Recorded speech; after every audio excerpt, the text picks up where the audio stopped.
குரல் டாக்கர்ஸ்.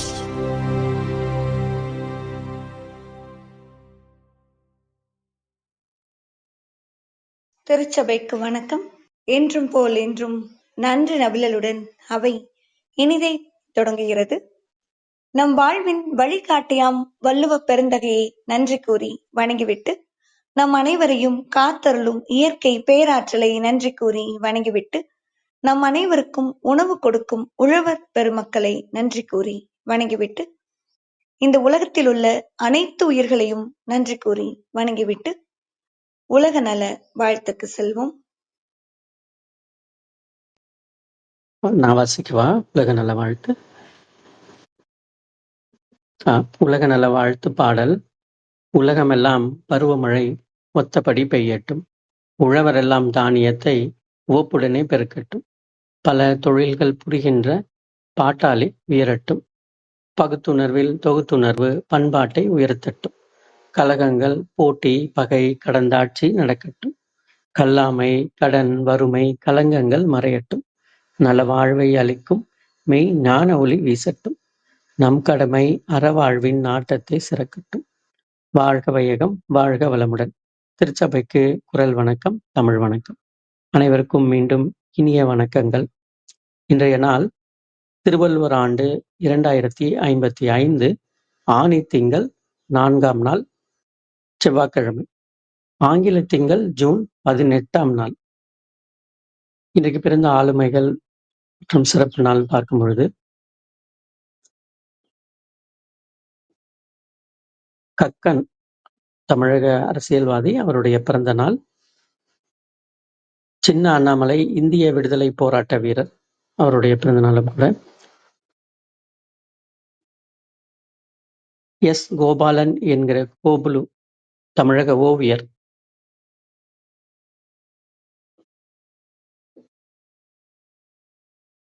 சதீஷ்குமார் தமிழக எழுத்தாளர், இவர்களுடைய பிறந்த நாள். நினைவு நாள் அப்படின்னு பார்க்கும் பொழுது, ராணி லட்சுமிபாய் இந்திய விடுதலை போராட்ட வீராங்கனை, அவங்களுடைய நினைவு நாள்.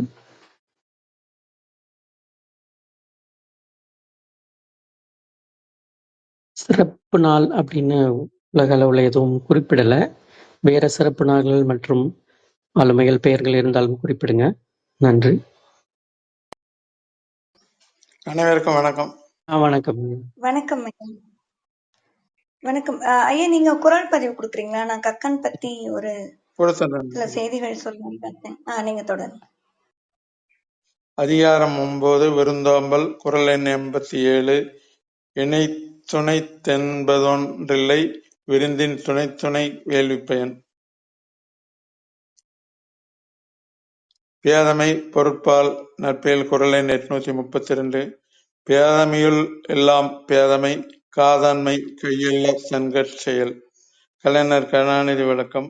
தன்னால் இயலாத செயல்களை விரும்பி அவற்றின் தலையிடுவது என்பது பேதமைகளில் எல்லாம் மிகப்பெரிய பேதமையாகும். சாலமன் பாப்பையா விளக்கம். அறியாமையுள் எல்லாம் அறியாமை என்பது ஒருவன் தனக்கு நன்மை தராதவை மேலெல்லாம் விருப்பம் கொள்வது ஆகும். வரதராஜனார் விளக்கம். ஒருவனுக்கு பேதமை எல்லாவற்றிலும் மிக்க பேதமை தன் ஒழுக்கத்துக்கு பொருந்தாததில் தன் விருப்பத்தை செலுத்துதலாகும். நன்றி, வணக்கம். நன்றிங்கய்யா. அவையினுடைய முதல் குரல் பதிவு.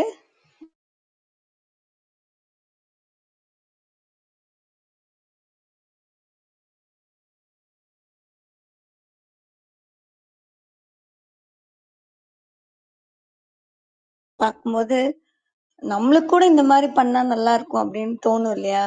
அந்த மாதிரிதான். ஆனா அந்த ஆற்றல் அவங்களுக்குள்ள இருக்கா அப்படின்றத கண்டுபிடிக்க தெரியாம இருக்கும். அததான் பேதையம்னு சொல்றாரோ என்னவோ தெரியல. இந்த பொருள் நீங்க படிக்கும் போது என்ன அறியாம ஒரு முறுவலோட தான் அதை பார்த்துட்டு இருந்தேன். சில காரியங்கள்ல நம்மளே இறங்கிடுறோம் இல்லையா? அதை முழுமையா செய்ய முடியறது இல்லை. அப்ப அதுதான் பேதைமையோ, இல்ல நம்ம அதற்கான உழைப்பு போடலையோ அப்படிங்கிற ஒரு கேள்வியோட தான் அது அப்படியே தொக்கி நிக்குது. அதற்கு காரணங்கள் கண்டுபிடிக்கல அப்படிங்கறத எடுத்துக்கலாம். அழகான ஒரு குரல். மருதுவுடைய திருக்கவிதை.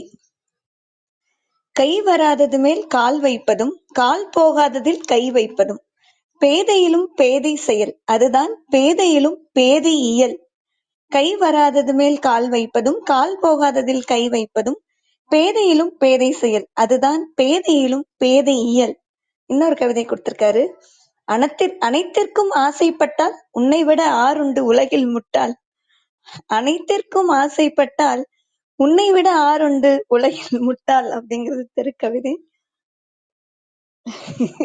இது ஒரு நகைச்சுவையா எடுத்துட்டு போற குரல் இல்ல அப்படிங்கிறது தெரிந்தா கூட இங்கேயோ ஒரு இடத்துல நம்மளுக்கு ஒரு குற்ற உணர்வோ இல்ல சரிதானா அப்படிங்கிற கேள்வியோட தான் மறுபடியும் இது நிறைவு பண்றேன். நன்றிங்கய்யா, சிறப்பான ஒரு குரல் பதிவு இன்றைக்கு. நன்றி. வேற யாருக்கா இந்த குரல் பற்றின கருத்துக்கள் இருக்கா? நான் கக்கன் பற்றின பதிவு கொடுக்கலான்னு பார்த்தேன். தொடருங்க. மேரிமா, கலைச்செல்விக்கா வணக்கம். கார்த்தி சிரிக்கா உங்க அழைப்பு கொடுத்திருக்கேன். மேரிமா சொல், தொடருங்க. தோழர்கள் அனைவருக்கும் வணக்கம். இன்றைய முற்றுதல் குரல் விருந்தோம்பல்ல குரல் எண் 87. இணைத்துணை தென்பதொன்றில்லை விருந்தின் துணைத்துணை வேள்வி பயன். இணைத்துணை தென்பதொன்றில்லை விருந்தின் திணைத்துணை வேள்வி பயன். என்னோட குரல் பதிவு பொருள்பால், அதிகாரம் நல்குரவு, குரல் எண் 1041. இன்மையின் இன்னாதது யாதெனின் இன்மையின் இன்மையே இன்னாதது. இன்மையின் இன்னாதது யாதெனின் இன்மையின் இன்மையே இன்னாதது. பொதுவா சில விஷயங்களை நம்ம விளக்கணும்னு சொன்னா, இப்போ இந்த என்ன சொல்றது, கல்வினா என்னன்னா புத்தகங்களை படிக்கிறது, பெரியவங்களை சான்றோரை கேட்டு அறிவது, அதே போல சில சொற்களை விளக்குவதற்கு சில உதாரணங்களோ அல்லது சில வழிகாட்டுதல்களோ அல்லது சில டெபினிஷனோ நம்மளால கொடுக்க முடியும். ஆனா இந்த குரல்ல வறுமைனா என்னன்னு கேட்டா, வறுமைக்கு வறுமைதான் சொல்ல முடியும் மொழி, அதை வேற எதோடும் ஒப்பிட்டு சொல்ல முடியாது, வேற அதை விளக்குவதற்கு வேற எந்த வார்த்தைகளும் கிடையாது அப்படின்னு சொல்றாரு திருவள்ளுவர். வறுமைனா வறுமைதான், அதை நம்ம தான் புரிஞ்சுக்கணும், நம்ம தான் அதை எப்படின்னு தேடி கண்டுபிடிச்சு வறுமைனா என்னங்கிறது நம்ம தான் அதை புரிந்து கொள்ள முயலனுமே ஒழிய வேற வார்த்தைகளால் அதை விளக்க முடியாது அப்படின்னு சொல்றாரு வள்ளுவருடைய. இதே வள்ளுவர் தான் நமக்கு அந்த கேள்வி அதிகாரத்துல குரல் எண் 412 செவிக்குணவு இல்லாத பொழுது சிறிது வயிற்றுக்கும் ஈயப்படும் அப்படிங்கிறாரு. அங்க உணவை விட முக்கியத்துவம் கல்விக்கு அப்படிங்கிறத வலியுறுத்துவதற்காக உணவை 2வது கொண்டு கல்வியை முதன்மைப்படுத்துகிறாரு. ஆனா இந்த அதிகாரத்துல, நல்குரவு அதிகாரத்துல வறுமை இதை பத்தி 10 குறள் கொடுத்திருக்காருன்னு சொன்னா, அதை படிக்கும் போதே நமக்கு வறுமையின் தீவிரம் எப்படின்னு நமக்கு நல்லா புரியுது.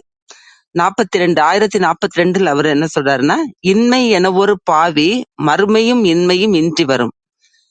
இன்மை என ஒரு பாவி மறுமையும் இம்மையும் இன்றி வரும். அதாவது வறுமையை ஒரு பாவியா பாவிக்கிறார் அவரு.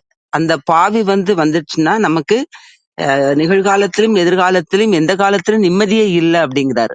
ஒரு மனிதனுக்கு வாழ்க்கையில நிம்மதி இல்ல அப்படின்னு சொன்னா அந்த வாழ்க்கை எந்த அளவுக்கு நம்மள துன்புறுத்துங்கிறது நம்மளால புரிஞ்சுக்க முடியும். ஒரு சின்ன விஷயம் நம்மள தொந்தரவு பண்ணிச்சுன்னா கூட அன்னைக்கு நைட்டு தூக்கம் கெட்டு போயிடும், அடுத்த நாள் காலையில எந்திரிக்கக்கூடிய நேரம் லேட் ஆயிடும், ஆபீஸ்ல வேலையை நம்ம முழு மனசோட செய்ய முடியாது. அப்படிங்கிற மாதிரி அந்த நிம்மதியற்ற வாழ்க்கை எந்த அளவுக்கு பாதிக்கும், இந்த வறுமைக்கு மட்டும் அந்த அளவுக்கு எந்த ஒரு காலத்திலும் நிம்மதி இல்லாத வாழ்க்கை கொண்டு வரும்னு சொல்றாரு. 1045 நல்குரவு என்னும் இடும்பையுள் பல்குறை துன்பங்கள் சென்றுபடும். அதாவது வறுமை எனும் துன்பத்திலிருந்து பல்வேறு வகையான துன்பங்கள் கிளர்ந்தெழும் வரும் அப்படிங்கிறாரு. இந்த பாண்டோரா பாக்ஸ் நம்ம கேள்விப்பட்டிருப்போம், ஒரு கிரேக்க புனைவு கதை. அதுல அப்படிதான் ஒரு பொண்ணுக்கு கல்யாணத்தை ஒட்டி ஒரு பாக்ஸ் அந்த பரிசா கொடுப்பாங்க. அதை திறக்க கூடாதுன்னு வேற சொல்லி கொடுப்பாங்க.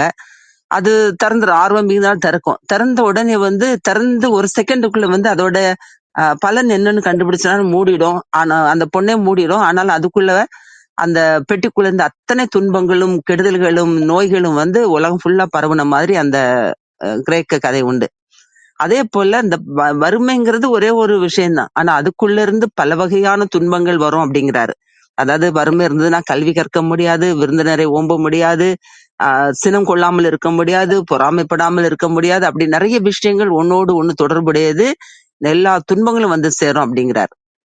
பேசிக்கலா நம்ம ஒரு மனிதன் நோயுற்று இருந்தால் அவனுடைய எதிர்ப்பு சக்தி குறைவா இருந்தா எல்லா நோய்களும் அவனை சேரும் அப்படிங்கிற மாதிரி இருக்கிறது. அதே போல வறுமைன்னு ஒண்ணு வந்துச்சுன்னா எல்லா துன்பங்களும் வந்துடும். அந்த மனிதனை மனிதனா இருக்க விடாம துன்புறுத்துங்கிறத சொல்ல வர்றாரு.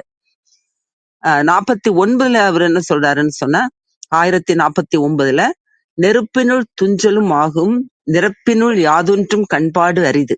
அதெல்லாம் நெருப்பு படுக்க முடியுமான்னு அது சொல்றாரு. நெருப்புல கூட படுத்து தூங்குவது எளிது, ஆனா வறுமையில படுத்து தூங்க முடியாது அப்படிங்கிறாரு. அந்த அளவுக்கு வறுமையை அவ்வளவு துன்பம் தரக்கூடிய ஒரு நிலை, வறுமைங்கிறது துன்பம் தரக்கூடிய ஒரு நிலை, அவ்வளவு மோசமான ஒண்ணு அப்படிங்கிறத வலியுறுத்தி சொல்றாரு. ஒவ்வொரு குறள்லயும் அதான் சொல்றாரு. ஆனா அதே இது 1043 அவரு சொல்றது, தொல்வரவும் தோலும் கெடுக்கும் தொகையாக நல்குறவு என்னும் தசை. வரவும் தோலும் கெடுக்கும் தொகையாக நல்குறவு என்னும் தசை. அதுல அவர் என்ன சொல்றாரு, ஒருவனுக்கு வறுமையின் காரணமா பேராசை வந்துட்டுன்னு சொன்னா அது அவனுடைய பரம்பரை பெருமையையும் புகழையும் ஒரு சேர அழிக்குங்கிறாரு. ஆனா அது இந்த குறள் தான் கொஞ்சம் நெருடலா இருக்கக்கூடிய குறளா எனக்கு தெரியுது. அதாவது வறுமையில இருக்கக்கூடியவன் வறுமைன்னு ஆசைப்படுறது 3 வேளை சாப்பாடு, அதாவது 3 வேளைன்னா கூட ஒரு வேளை சாப்பாடு வேற நிறைய கிடைச்சா கூட நிம்மதியா தான் இருக்கும். அந்த நிலையில அவனுக்கு உடுத்துறதுக்கு துணி, தங்குறதுக்கு ஒரு இடம், அவ்வளவுதான் இருக்கும். அதை தாண்டி அவனால அந்த நேரத்துல யோசிக்க முடியாது. ஆனா அவரு வறுமையில இருக்கக்கூடியவன் பேராசைப்பட்டான்னா அவனுடைய பெருமை எல்லாம் போயிடும் அப்படிங்கிறாரு. ஆனா சாதாரணமா நம்முடைய பார்வை எனக்கு எப்படி இருக்குன்னு நான் பாக்குறேன்னா, ஒரு கஷ்டப்படக்கூடியவங்க ஒரு என்ன சொல்றது, ஒரு பயணத்துக்கு கூட ஏசி கோச்ல பயணப்படுறாங்கன்னு சொன்னா நம்ம அவங்கள வித்தியாசமா தான் பார்ப்போம். இவ்வளவு கஷ்டப்படும் போது எதுக்கு ஏசியில போகணும் அப்படிதான் நினைப்போம். அதே போல அந்த ஒருத்தன் சாதாரணமா ஆசைப்பட்டால் கூட அவன் கன்ஃபார்ம்டு டிக்கெட்ல போனா கூட சிலருடைய பார்வை அப்படிதான் இருக்கும். அன்ரிசர்வ்ல 45 ரூபாய் கொடுத்து டிக்கெட் கொடுத்து போலாம், ரிசர்வ் பண்ணா அதுக்கு 350 400 ரூபாய் கொடுக்க வேண்டியிருக்கு, எதுக்கு இப்படி போகணும் அப்படிம்பாங்க.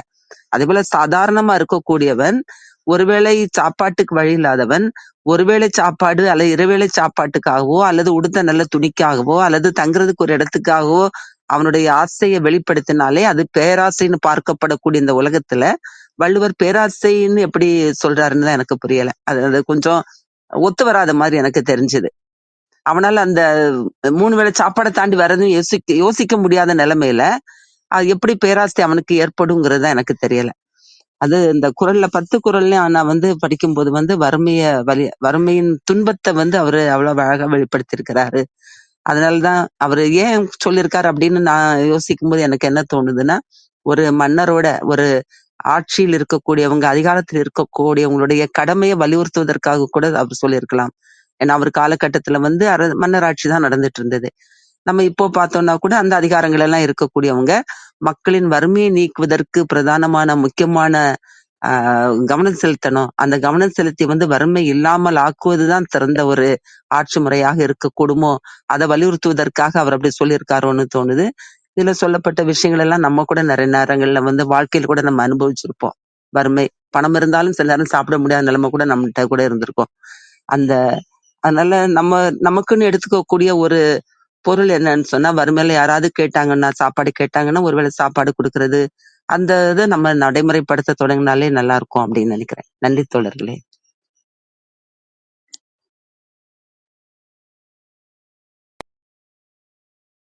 நன்றி மேரிமா, ரொம்ப அழகான பார்வை, ரொம்ப அருமையா விளக்குனீங்க. அந்த முதல் குறள்லயே வறுமைதான் அதற்கு இணை, அதை தவிர்த்து அதுக்கு எதுவும் ஒப்பீடு பண்ண முடியாது அப்படிங்கறத தாண்டி நீங்க அந்த குறள்கள் ஒட்டி சிந்திச்சு நடைமுறை வாழ்க்கையில எந்த மாதிரியான மனிதர்கள், எந்த மாதிரியான வறுமையில இருக்கக்கூடியவங்கள மற்றவர்கள் எப்படி நினைப்பாங்க அப்படிங்கறதும் நீங்க சொன்ன மாதிரி அந்த பேராசைன்னு சொல்லியிருக்காரோ அப்படின்னு அதை கேட்கலாம் அந்த குறள் பற்றி. ரொம்ப அருமையா இருந்தது. இதை நீங்க இதற்கான தயாரிப்பதான் நான் யோசிச்சுட்டு இருந்தேன். ஒரு குறளையும் எடுத்து அதை நம்ம வாழ்வியல்ல ஒப்பிட்டு நடைமுறை வாழ்க்கையில எப்படி ஒப்பிடலாம் அப்படிங்கறத நம்ம தினமும் பார்த்துட்டு இருக்கிறோம். ஆனா கூட அந்த நல்வுறவு அதிகாரத்துல இருந்து இந்த குறளுக்கு ரொம்ப அருமையான விளக்கமா இருந்தது. நிறைய செய்திகள் நீங்க கொடுத்ததுல ரொம்ப அருமையான பதிவா இருந்தது. நான் இந்த முதல் குறளுக்கு மட்டும் கவிதை கொடுக்கிறேன், அதுக்கப்புறம் தொடர்ந்து பேசலாம். வறுமை போல் இன்னல் என்பதே இல்லை, வறுமையே இன்னல் என்பதன் எல்லை. வறுமை போல் இன்னல் என்பதே இல்லை, வறுமையே இன்னல் என்பதன் எல்லை அப்படிங்கிறது திருக்கவிதை. நன்றி. மற்றவங்களும் சொல்லுவாங்கன்னு நினைக்கிறேன் இந்த குறளுக்கான கருத்து. அண்ணா வணக்கம், பாலகிருஷ்ண ஐயா வணக்கம், கண்ணன் வணக்கம், கீழே இணைந்தவர்களுக்கும் வணக்கம். திருச்சபைக்கு வணக்கம். தோழர் வணக்கம் தோழர். நல்ல ஒரு நிறைய விஷயங்களை நீங்க சொன்னது பெரியா சொன்னது போல நல்ல ஒரு மாதிரி எடுத்து சொன்னாங்க.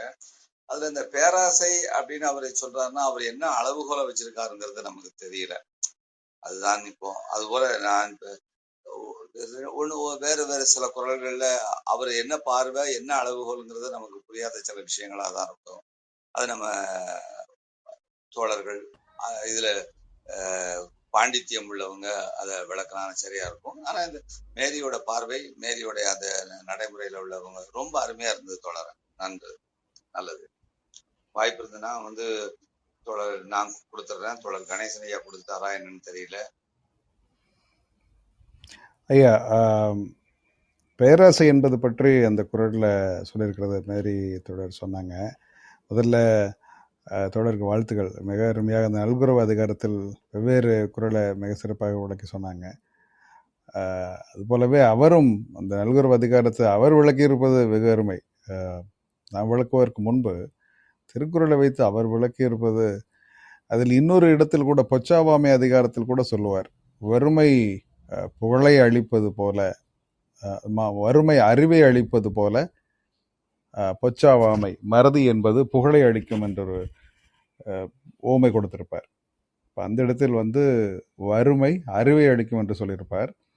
சரி, இங்கே பேராசை சொல்வதற்கான காரணம் என்னவாக இருக்கும் என்று ஆராய்ந்து பார்க்கும் பொழுது எனக்கு தோன்றுவது, ஒரு வறுமையிலே தொடர்ந்து இருக்கும் பொழுது ஒரு நேரத்தில் என்ன முதிக்கும், எப்படித்தான் இவ்வளவு நாள் வாழ்வது என்கிற ஒரு விரக்தியில் கூட ஏதோ ஒரு பேராசைப்பட்டு ஒரு தவறை செய்யக்கூடும்.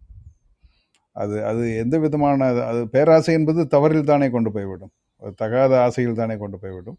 அப்படி தகாத ஒரு செயல்களுக்குள் செல்லும் பொழுது அவனுடைய குலப்பெருமையை அழிக்கும் என்பதுதான் அந்த அவங்க கொடுத்த ஒரு குறளுக்கான விளக்கமாக இருக்கும்னு நினைக்கிறேன்.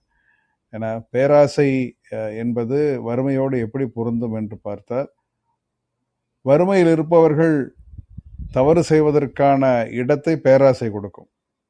பேராசை என்பது ஒரு விரக்தியின் மூலமாக, வறுமையின் விரக்தியின் காரணமாக வருவதற்கான வாய்ப்பு இருக்கிறது.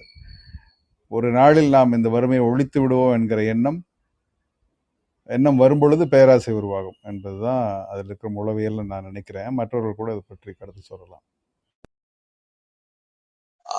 தோழர் சரிதான். பொது உடைமை தத்துவத்தினுடைய அடிப்படை நாதமே அடிநாதமாகவே விளங்குவது நீங்கள் சொல்லுவது போல ஒரு தகாத ஆசையோ, அதாவது வசதி உள்ளவர்களுடைய சொத்துக்களை எல்லாம் பறிமுதல் செய்வது, எல்லாருக்கும் எல்லாத்தையும் கொடுப்பது என்பது அப்படி இருக்குமோ ஒரு கேள்வியாக வைக்கிறேன். இல்லை தோழர், எல்லோருக்கும் எல்லோரை கொடுப்பது, வசதி இருப்பவரிடமிருந்து வாங்கி வசதி இல்லாதவர்களும் கொடுப்பது என்பது வேறு. வாங்குவதல்ல பிடுங்குவது. அது அதனுடைய நோக்கம் கூட வேறு. இது ஒரு தனி மனிதன் வறுமையில் இருக்கும் பொழுது அவனுக்கு பேராசை ஏற்படும் பொழுது, ஏன்னா அங்க நீங்க பொது உடைமையின் காரணமாக பிடுங்குவது என்பது அது வேறொரு தத்துவம், அதை இங்கே பொருத்த முடியாது. இங்கு வறுமையின் காரணமாக அவன் பேராசைப்படுகிறான், வறுமையை ஒழித்து விட வேண்டும் என்று ஒரு நாளில் தகாத செயலில் இறங்குகிறான். அப்பொழுது அவனுக்கு அழிவு வருகிறது, அந்த பேராசை ஏற்படுகிறது. அந்த பேராசையினால் ஏற்படும் அவனுடைய பெருமை அழிந்து போகிறது, குலப்பெருமை அழிந்து போகிறது என்பதுதான் இங்க பார்க்க வேண்டியது நான் நினைக்கிறேன். நன்றி தொடர்கள். அதுல தனி ஒருவனுக்கு உணவில்லையெனில் இந்த ஜகத்தினை அழித்திடுவோம் அப்படிங்கிறது அப்போ எவ்வளவு பெரிய ஒரு பேராசையின் விளைவு நான் பார்க்க முடியாது. இல்லை தொடர், அதாவது எனக்கு உணவில்லை எனில் ஜகத்தினை அழித்திடுவோம் அப்படின்னு சொல்றது வேற, இந்த உலகில் யாருக்காவது உணவில்லாமல் போனால் ஜகத்தினை அழித்திடுவோம் என்று சொல்வது வேறு. அது ஒரு அறச்சீற்றம். யாருக்கும் உணவில்லாமல் போனால் இந்த உலகம் பார்த்து கொண்டு இருக்கக்கூடாது என்பது வேறு. எனக்கு உணவில்லை எனவே உலகம் அழிந்து விட வேண்டும் என்று சொல்வது வேறு. தொடர் அரவிந்த், எனக்கு உணவில்லை என்று நினைப்பவர்களை அணிதிரட்டி யாருக்கும் உணவில்லாமல் இருப்பதை மாற்றுவதுதான் பொது உடைமைத்துவத்தினுடைய அடிப்படை. புரிந்தது தோழர், புரிந்தது. இது எல்லாமே தனி மனிதன் ஒருவர் தான் இருக்கும் நிலைமையிலிருந்து அவர் யோசிக்கிற கோணத்தில் அமைகிறது இந்த நல்குறவு பொருள், நல்குறவு அதிகாரம். நன்றி, நன்றி. தொடருங்கள் பிரியா. கலைச்செல்வம் அணைஞ்சிருக்காங்க. நன்றி. வணக்கம் கலைச்செல்வம். கலைச்செல்விக்கு கொடுப்பாங்கண்ணா. அதுக்கப்புறமா நான் அவங்க 7:30க்குள்ள கொடுக்குறேன்னு சொல்லியிருக்காங்க. நன்றி பிரியா, நான் கொடுத்துடுறேன். அவைக்கு வணக்கம், குரல் வணக்கம், தமிழ் வணக்கம். இன்றைய முற்றுதல் குரல் அதிகாரம் 9, குரல் எண் 87. இணை துணை தென்பதொன்றில்லை விருந்தின் துணை துணை வேள்வி பயன். இணை துணை என்பது ஒன்றில்லை விருந்தின் துணை துணை வேள்வி பயன். விருந்தினராக வந்தவங்களோட சிறப்பை எண்ணி பார்த்துட்டு அந்த விருந்தோம்பலை ஒரு வேள்வியாவே கருதலாம். விருந்தோம்பலே வேள்வியா இந்த குரல்ல சொல்லியிருக்கிறாரு. என்னோட பதிவு இன்னைக்கு ஒரு சிறிய கதை சொல்லலான் இருக்கேன். பிரபஞ்சனோட கதை, அபஸ்வரம்னு ஒரு கதை. நம்ம எல்லாரும் கேட்டிருக்கலாம், படிச்சிருக்கலாம். அதுல ஒரு பையனும் அப்பாவும் இதுக்கு போறாங்க, கோர்ட்டுக்கு போறாங்க. கோர்ட்டுக்கு போயிட்டு அவரை பார்த்தாலே ஜட்ஜுக்கு என்னன்னா, இவரை பார்த்தாலே நல்ல மனுஷனா தெரியுது, அந்த 1 லட்சத்தை வச்சு என்னப்பா பண்ண அப்படின்னு கேக்குறாரு. அவர் எதையும் சொல்ல வாய்ப்பில்லாம நான் அந்த 1 லட்சத்தை கட்டிடுறேன் சார் அப்படி சொல்லிட்டு வெளியில வந்துடுறாரு. அந்த பையன் கேக்குறான், ஏன் அப்பா நீ சொன்ன, இப்படி சொன்ன, 1 லட்சம் நீ எப்படி பண்ணுவ, எப்படி கட்ட போற, நீ சொல்லியிருக்கலாமே, சுந்தரேச மாமாவுக்கு தான் இந்த பணத்தை கொடுத்தேன்னு நீ சொல்லியிருக்கலாமே அப்படின்னு சொல்றாரு. இல்லப்பா வா பாத்துக்கலாம், ஒண்ணும் இல்ல, என்ன உன்னோட கல்யாணமும் தங்கையோட கல்யாணமும் கொஞ்சம் தள்ளி போகும், பரவாயில்ல, நான் சமாளிச்சுக்குவேன் வா அப்படின்னு சொல்லிட்டு நடையா நடந்தே வீட்டுக்கு வந்துடுறாங்க. வீட்டுக்கு கொஞ்சம் சிரமத்தோட, அந்த மனநிலை எப்படி இருக்கும் நமக்கு, 1 லட்சம்ங்கிறது அந்த காலத்துல பெரிய தொகை. அப்போ வீட்டம்மா சாப்பாடு எடுத்து வைக்கிறாங்க. அப்போ ஒரு அம்மா வர்றாங்க, அங்க ஒரு மாமி உள்ள வர்றாங்க. வாமா விசாலாட்சி அப்படி கூப்பிடுறாரு. இவர் ரொம்ப இன்முகத்தோட கூப்பிடுறாரு. கூப்பிட்டுட்டு சொல்லுமா என்ன திடீர்னு வந்திருக்க அப்படின்னு சொன்ன உடனே அந்த அம்மா கழுத்துல கையில எல்லாத்தையும் போட்டதை கலட்டி அவர் முன்னால, அந்த அப்பா முன்னால வைக்கிறாங்க. பச்சை இதையே இப்படி பண்ற, நீ எடு கழுத்துல போடு. ஆனா நீங்க கொடுத்த உதவிக்கு இது எதையும் கொடுத்தாலும் சரி பண்ண முடியாதுண்ணா, 1 லட்சத்தை எப்படின்னா நீங்க கட்டுவீங்க, எல்லாத்தையும் வித்துருங்க, வித்துட்டு இதை கட்டுங்கன்னு சொல்றாங்க அந்த அம்மா. இல்லம்மா வேண்டாம், நான் பாத்துக்கிறேன், எப்படி நான் கட்டுவீங்க அப்படின்னு கேட்கும்போது, இந்த வீடு ஒண்ணுதான் இருக்கு, இந்த வீட வித்துரலாம், ஒண்ணும் இல்ல, வீட்டோடவா வந்தோம் நம்ம, அதனால இதை வித்துரலாமா, ஒன்னும் பிரச்சனை இல்லை அப்படின்னு சொல்றாரு. ரொம்ப அந்த அந்த நகையை எடுத்து அவரே கொடுத்து போட சொல்றாரு. அந்த அம்மா பாதி மனதுல எடுத்து போடுறாங்க. இந்த நகை, இந்த பணம், இந்த சொத்து எல்லாமே நீங்க கொடுத்ததானா, நீங்க கொடுத்த பிச்சை, வேண்டாண்ணா அவங்க மறுக்க இவர் எடுத்து போட சொல்லுவாரு. இறுதி அந்த அம்மா காருக்கு வெளியில போவாங்க. அப்ப இவர் சொல்லுவாரு, ஏன்னா வீட்டை விற்க வேணாம்னு அந்த அம்மா சொல்லுவாங்க. பாத்துக்கலாமா, கிளம்பு, இப்படி அப்பப்ப வந்துட்டு போமா, சுந்தரேசனையும் கூட்டிட்டு வா வரும்போது அப்படின்னு சொல்லி இயல்பா சொல்லுவாரு. அந்த அந்த மனநிலையிலையும் அவர் இயல்பா சொல்றது அப்படியே அந்த மேன்மையின் உச்சத்தையே காட்டும் அந்த இடத்துல. அவ்வளவு அருமையா சொல்லுவாரு. கடைசி ஒரு வார்த்தை சொல்லுவாரு, இன்னைக்கு இரவா இருக்கும்மா, இன்னைக்கு இருட்டா இருக்கும், நாளைக்கு விடியாமலா போயிரும் அப்படின்னு அந்த பிரபஞ்சன் அந்த கதையை முடிப்பாரு. அந்த இடம் ரொம்ப மன நெகிழ்வா இருக்கும். இது என்னன்னா நட்புக்கு இலக்கணமா நம்ம வள்ளுவ பெருந்தகை என்ன சொல்றாரு அப்படின்னா, நட்பு அதிகாரத்துல அதிகாரம் 79 குரல் எண் 787, அழிவினவை நீக்கி ஆறிட்டு அழிவின் கண் அல்லல் விளப்பதாம் நட்பு. நண்பனுக்கு அழிவு வரும்போது அதை விளக்கிட்டு தன்னையும் மீறிய அழிவு நமக்கு வரும்போது கூட அவனோட சேர்ந்து துயரப்படுறதுதான் நட்பு. இவர் அந்த மாதிரி கொடுத்திருக்காரு. அவருக்கே புரட்டவே முடியாத 1 லட்சம் ரூபாய நண்பனோட துயரத்துக்காக புரட்டி கொடுத்திருக்கிறாரு. அதத்தான் இங்க சொல்றாரு குரல் எண் 787. அதே நட்பாராய்தல் அதிகாரம் 80 791 நாடாது நட்டலிற் கேடில்லை நட்டபின் வீடில்லை நட்பாள்பவர்க்கு. எங்கேயோ போயிட்டாரு நம்ம வள்ளுவர். நல்லா ஆராயாம நம்ம நட்பு வச்சுக்கிறோம். அப்படியே அதுல கெடுதி வந்துட்டா கூட அந்த நட்பை விடவே மாட்டாங்க நல்ல நட்பை விரும்புறவங்க அப்படின்னு சொல்றாரு. இது எந்த வகையில நியாயம்னு தெரியல. நல்ல நட்பு இல்லைன்னா அதை விட்டுறணும் இல்லையா? அதான மனித இயல்பு. நல்ல நட்பை விரும்புறவங்க நட்பை விடவே மாட்டாங்க அப்படின்றாரு. அதைத்தான் அவர் சொல்லியிருப்பாரு போல, விடியாமலா போயிரும் அப்படின்னு சொல்லிட்டு அந்த அப்பா. மிக சிறப்பா இருந்துச்சு இந்த இடம். அதை விட ரொம்ப சிறப்பா இது என்னன்னா, நம்ம பொதுவா எப்படி நட்புக்கு என்ன இலக்கணம், என்ன மாதிரி அளந்துக்கலாம் அப்படிங்கறத நட்பை அளக்குறதுக்கான ஒரு குறளா சொல்லியிருக்காரு. அதே நட்பாராய்தல் அதிகாரத்துல 796 கேட்டினும் உண்டோர் உறுதி கிளைஞரை நீட்டி அளப்புதோர் கோல். கேடு வந்தா சந்தோஷப்படு. ஏன்னா அவனோட இயல்பை, நம்மளோட நட்போட இயல்பை நம்ம நீட்டி நீட்டி அளந்துக்கலாம். என்ன மாதிரியான நட்பு அப்படின்னு சொல்லிட்டு சிறப்பான அளவுகோல் நமக்கு வர்ற நண்பனால வர்ற கேடுதான் சொல்றாரு.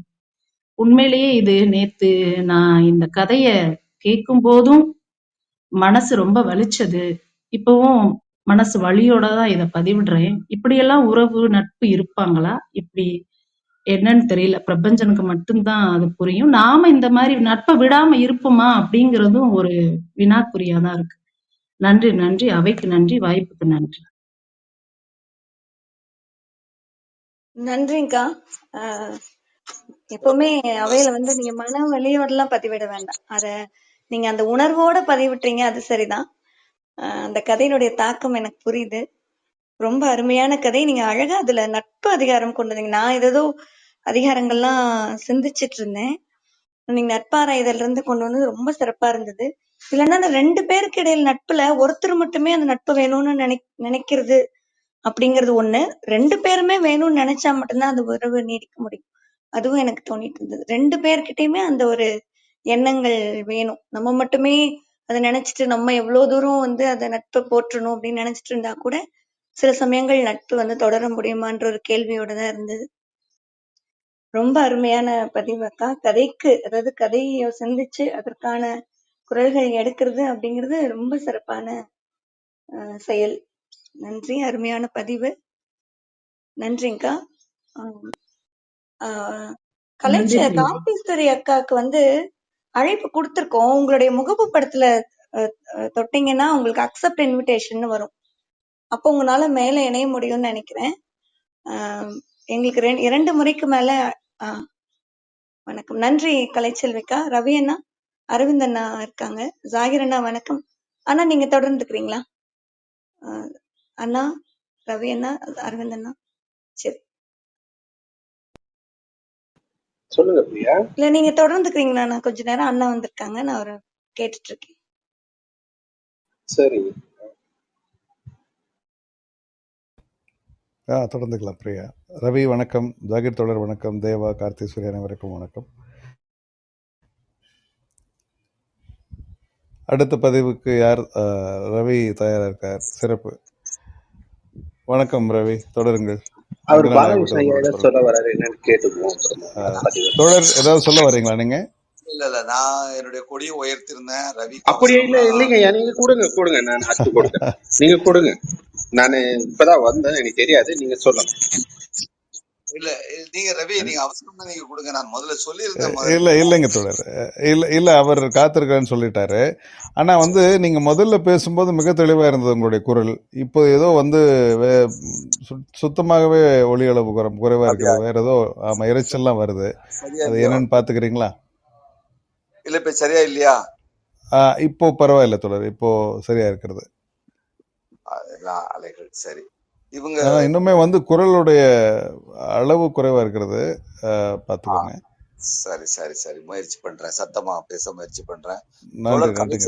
அந்த இது ரொம்ப சிறப்பா இருந்தது. அதுல பிரபஞ்சனுடைய அந்த கடைசியில அவர் சொல்லக்கூடிய அந்த கதையினுடைய பாத்திரத்தின் வழியாக சொல்லக்கூடியது என்ன, இரவு விடியாமலா போயிருன்னு சொன்ன மாதிரி அந்த சொன்னது பிரபஞ்சத்தினுடைய குரலாகவே இருக்கு. கலைச்செல்வியினுடைய அந்த பிரபஞ்சத்தினுடைய குரலாகத்தான் இருந்தது.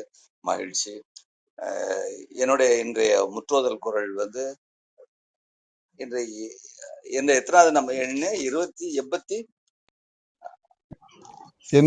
தோழர். 87. இணை துணை தென்பதொன்றில்லை விருந்தின் துணை வேள்வி பயன். வேள்வி பயன் இணை துணைத்து என்பது ஒன்று இல்லை. விருந்தின் துணைத்து நை. இத சொல் விளக்கம். வேள்வி பயன் விருந்தோம்பல் என்னும் வேள்வியின் பயன். இணை துணைத்து இன்ன அளவினது என்பது ஒன்று இல்லை எனப்படுவதோர் அளவினது அன்று. விருந்தின் வினைத்துணை வந்த விருந்தினரின் தகுதியே அதன் பயனது தகுதியுமாம் அப்படின்ட்டு இதனுடைய சொல் விளக்கம் இருக்கு.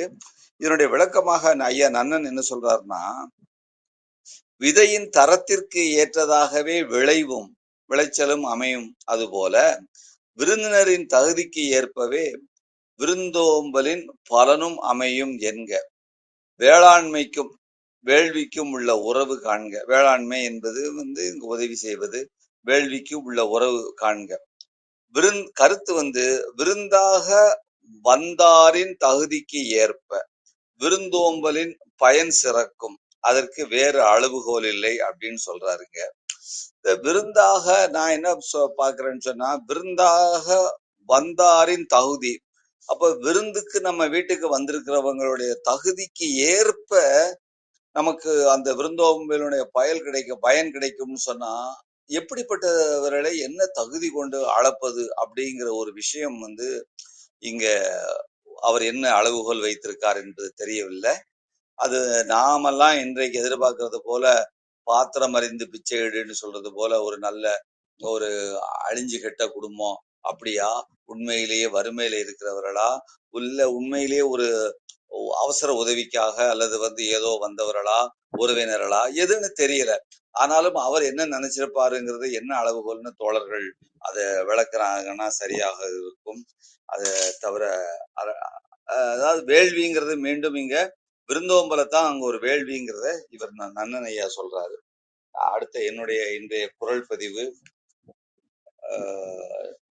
அதிகாரம் செங்கோன்மை 55 544வது குரல்.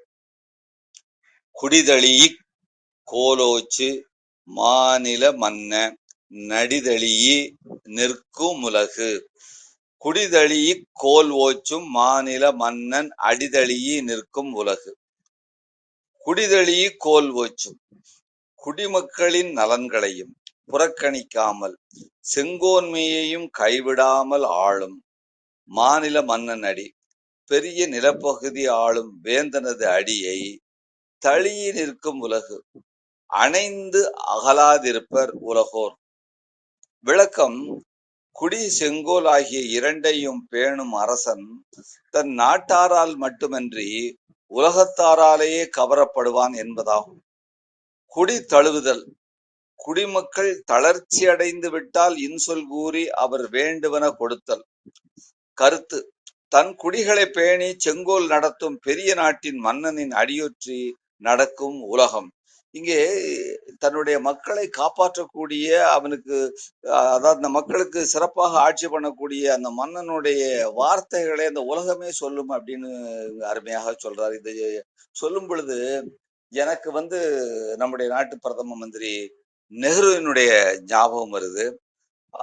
அவ்வளவு ஒரு சிறந்த அவர் எப்படிங்கிறத நம்ம பாக்குறதா இருந்தா, அந்த நான் அலைன்டு, அதாவது கூட்டுச்சேரா நாடுகளை இவரு, அப்புறம் யூகோஸ்லோவியாவினுடைய அந்த டிட்டோ, அப்புறம் எகிப்தினுடைய நாசர், இந்த 3 பேரும் ஆரம்பிக்கும் பொழுது இவர்கள் தான் உலகத்திலேயே மிகப்பெரிய அளவிற்கு அந்த கூட்டுச்சேரா நாடுகளை ஆரம்பிச்சாங்க. அப்ப இவர்கள் போகும் பொழுது நேருவுக்கு உலகம் முழுக்க மிகப்பெரிய ஒரு மரியாதை இருந்ததை நம்ம பார்க்க முடியுது. பல இடங்கள்ல பல உதாரணங்களை சொல்லலாம்.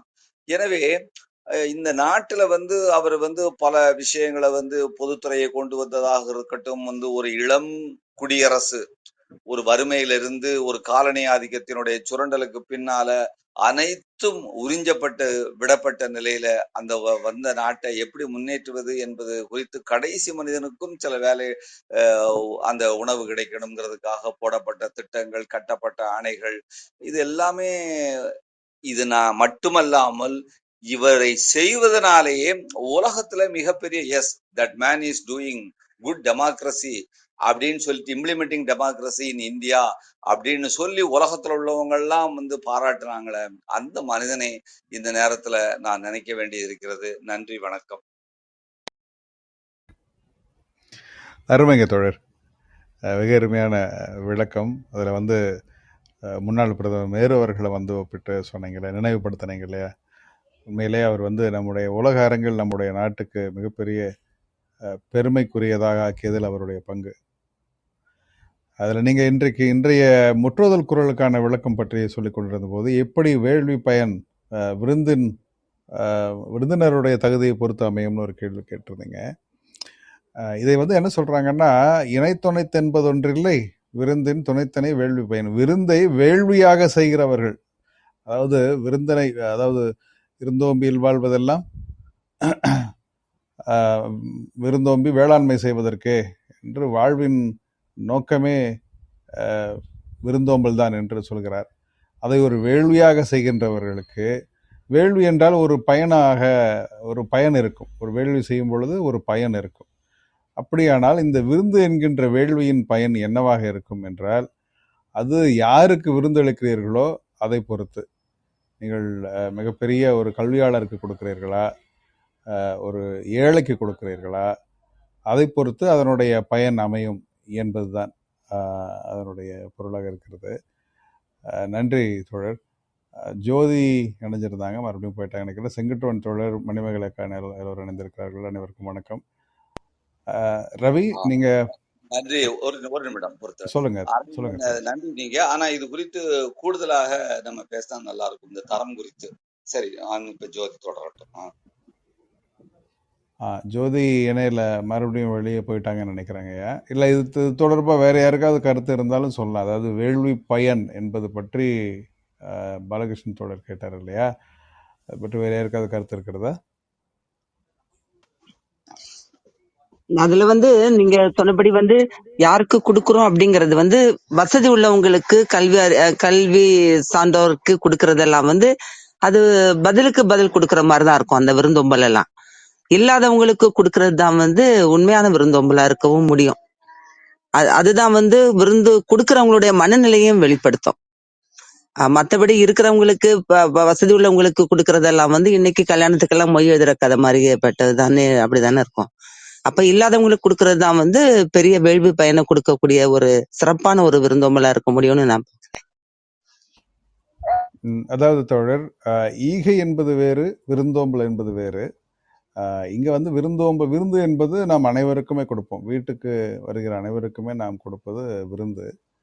இந்த விருந்தினுடைய பயன் என்பது, நாம் விருந்து என்பது யாரையும் விருந்தினுடைய பலனையும் எதிர்பார்த்து செய்வதில்லை. இருந்தாலும் அதற்கு ஒரு பயன் உண்டு என்பதுதான் இந்த குறள்ல அவர் கொடுத்திருப்பது. நாம் விருந்தோம்புவோர் பயனை எதிர்பார்க்காவிட்டாலும் விருந்துக்கு ஒரு பயன் உண்டு. அந்த பயன் விருந்தினருடைய தகுதியை பொறுத்து என்று சொல்கிறார். விருந்தினருடைய தகுதி என்பது யார், அவருடைய பின்புலம் என்ன, எத்தகையவர் என்பதை பொறுத்து அமைகிறது என்பதுதான் அதனுடைய பலனாக இருக்கும். சிறப்பு. தொடர்ந்து இது பற்றி கருத்துக்கள் இருந்தால் சொல்லலாம். ரவி, நீங்க தயாரா இருக்கீங்களா? உங்களுடைய பதிவு கொடுக்குறீங்களா? சரி, வணக்கம். திருச்சபைக்கு வணக்கம். இன்றைக்கான முற்றோதல் குரல் பொறுத்தவர்கள ரவி, எனக்கு இதுல நீங்க கூடுதலா கொஞ்சம் விளக்கம் கொடுத்தா நல்லா இருக்கும். சொல்றேங்க. இணை துணை என்பதொன்றில்லை விருந்தின் துணை துணை வேள்வி பயன். இணை துணை என்பதொன்றில்லை விருந்தின் துணை துணை வேள்வி பயன். ஐயா, அந்த காலத்துல, வள்ளுவர் காலத்துல விருந்தோம்பல்ங்கிறது வழிபோக்கர்களுக்கும் அதாவது உறவு பகை நொதுமல்னு 3 சொல்றோம் இல்லையா, அதுல அந்த நொதுமல் மக்களுக்கு கொடுத்ததுதான் விருந்தோம்பல். அதுக்கு அடுத்து நம்மளுடைய உறவினர்லாம் அழைத்து நாம செய்யறதுதான் திருவிழா. பின்ன என்ன சொல்றது, வீடுகளில் நடக்கக்கூடிய சிறப்பு விழாக்கள் அப்படின்னு நம்ம எடுத்துக்கணும். அதாவது திருமணம், இது மாதிரியான விஷயங்கள். அதனால அந்த திண்ணையில வரவழைச்சு நம்ம என்ன சாப்பிடுறோமோ அதுல ஒரு பகுதியை எடுத்து ஒருத்தனுக்கு கொடுத்து அவனை சாப்பிட்ட பிறகு, நேற்றோ என்னமோ சொன்னோம் இல்லையா, வருவிருந்து பார்த்திருப்பான். அது போல அந்த நம்ம கிட்ட இருக்க உணவை ஒருத்தருக்கு கொடுத்துட்டு மிச்சம் இருக்க உணவை சாப்பிடறதுக்கு யாருன்னா வருவாங்களான்னு காத்திருந்து அது வரலன்னு தெரிஞ்ச பிறகு நாம சாப்பிடுறோம் இல்லையா, அதுதான் விருந்தோம்பலோட சிறப்பு. அதனால விருந்தோம்பல்ன்றது வந்து நம்ம அறிமுகம் இல்லாத மனிதர், இன்னைக்கு நாம கொடுக்குற விருந்துன்றது வந்து என்னுடைய நண்பர்களுக்கும் என்னுடைய உறவுகளும் அழைத்து நானே கெட் டுகெதர் அப்படிங்கிற பேர்லயோ இல்ல வேற பார்ட்டிங்கிற பேர்லயோ நான் கொடுக்கறதெல்லாம் வந்து விருந்தோம்பல்ன்ற ஒரு வட்டத்துக்குள்ளே வராது. அது வள்ளுவருடைய கணக்கு பிரகாரம். நன்றி. நான் என்னுடைய பதிவுக்கு போயிருக்கேன். என்னுடைய பதிவு வந்து ஒழுக்கம் உடைமை அதிகாரத்துல 3வது குறள், ஒழுக்கம் உடைமை குடிமை இழுக்கம் இழிந்த பிறப்பாய் விடும். ஒழுக்கம் உடைமை குடிமை இழுக்கம் இழிந்த பிறப்பாய் விடும். இப்ப நான் படிச்சதுதான் 2வது முறை படிச்சாலே அதுதான் சரியான ஒரு வழியா வரும். அதாவது ஒழுக்கம் உடைமை குடிமை இழுக்கம் இழிந்த பிறப்பாய் விடும். இது ஒரு பொதுவான பொருள் என்னன்னா, ஒழுக்கமா இருக்கிறது தான் வந்து குடும்பத்துக்கும் நம்மளுடைய சமூக அமைப்புக்கும் காரணம் இல்லையா.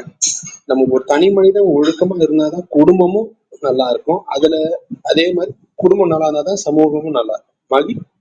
அதுல வந்து ஒரு அதுல பிறழ்ச்சி தோன்றுனா இழுக்கம், அதாவது அந்த ஒழுக்கத்துக்கு எதிர்ப்பதம் வந்து இழுக்கம். அதுல இழுக்கம் வரும்னா இந்த 3 அமைப்பும், அதாவது நம்மளுடைய குடும்பம், சமூகம், நாடு, 3 அமைப்புகளுமே கெட்டு போய் மனித பிறவின்றது ஒரு சிறப்பான பிறவின்னு தான் எல்லாருமே நம்ம சொல்லக்கூடிய ஒரு பிறவி இல்லையா.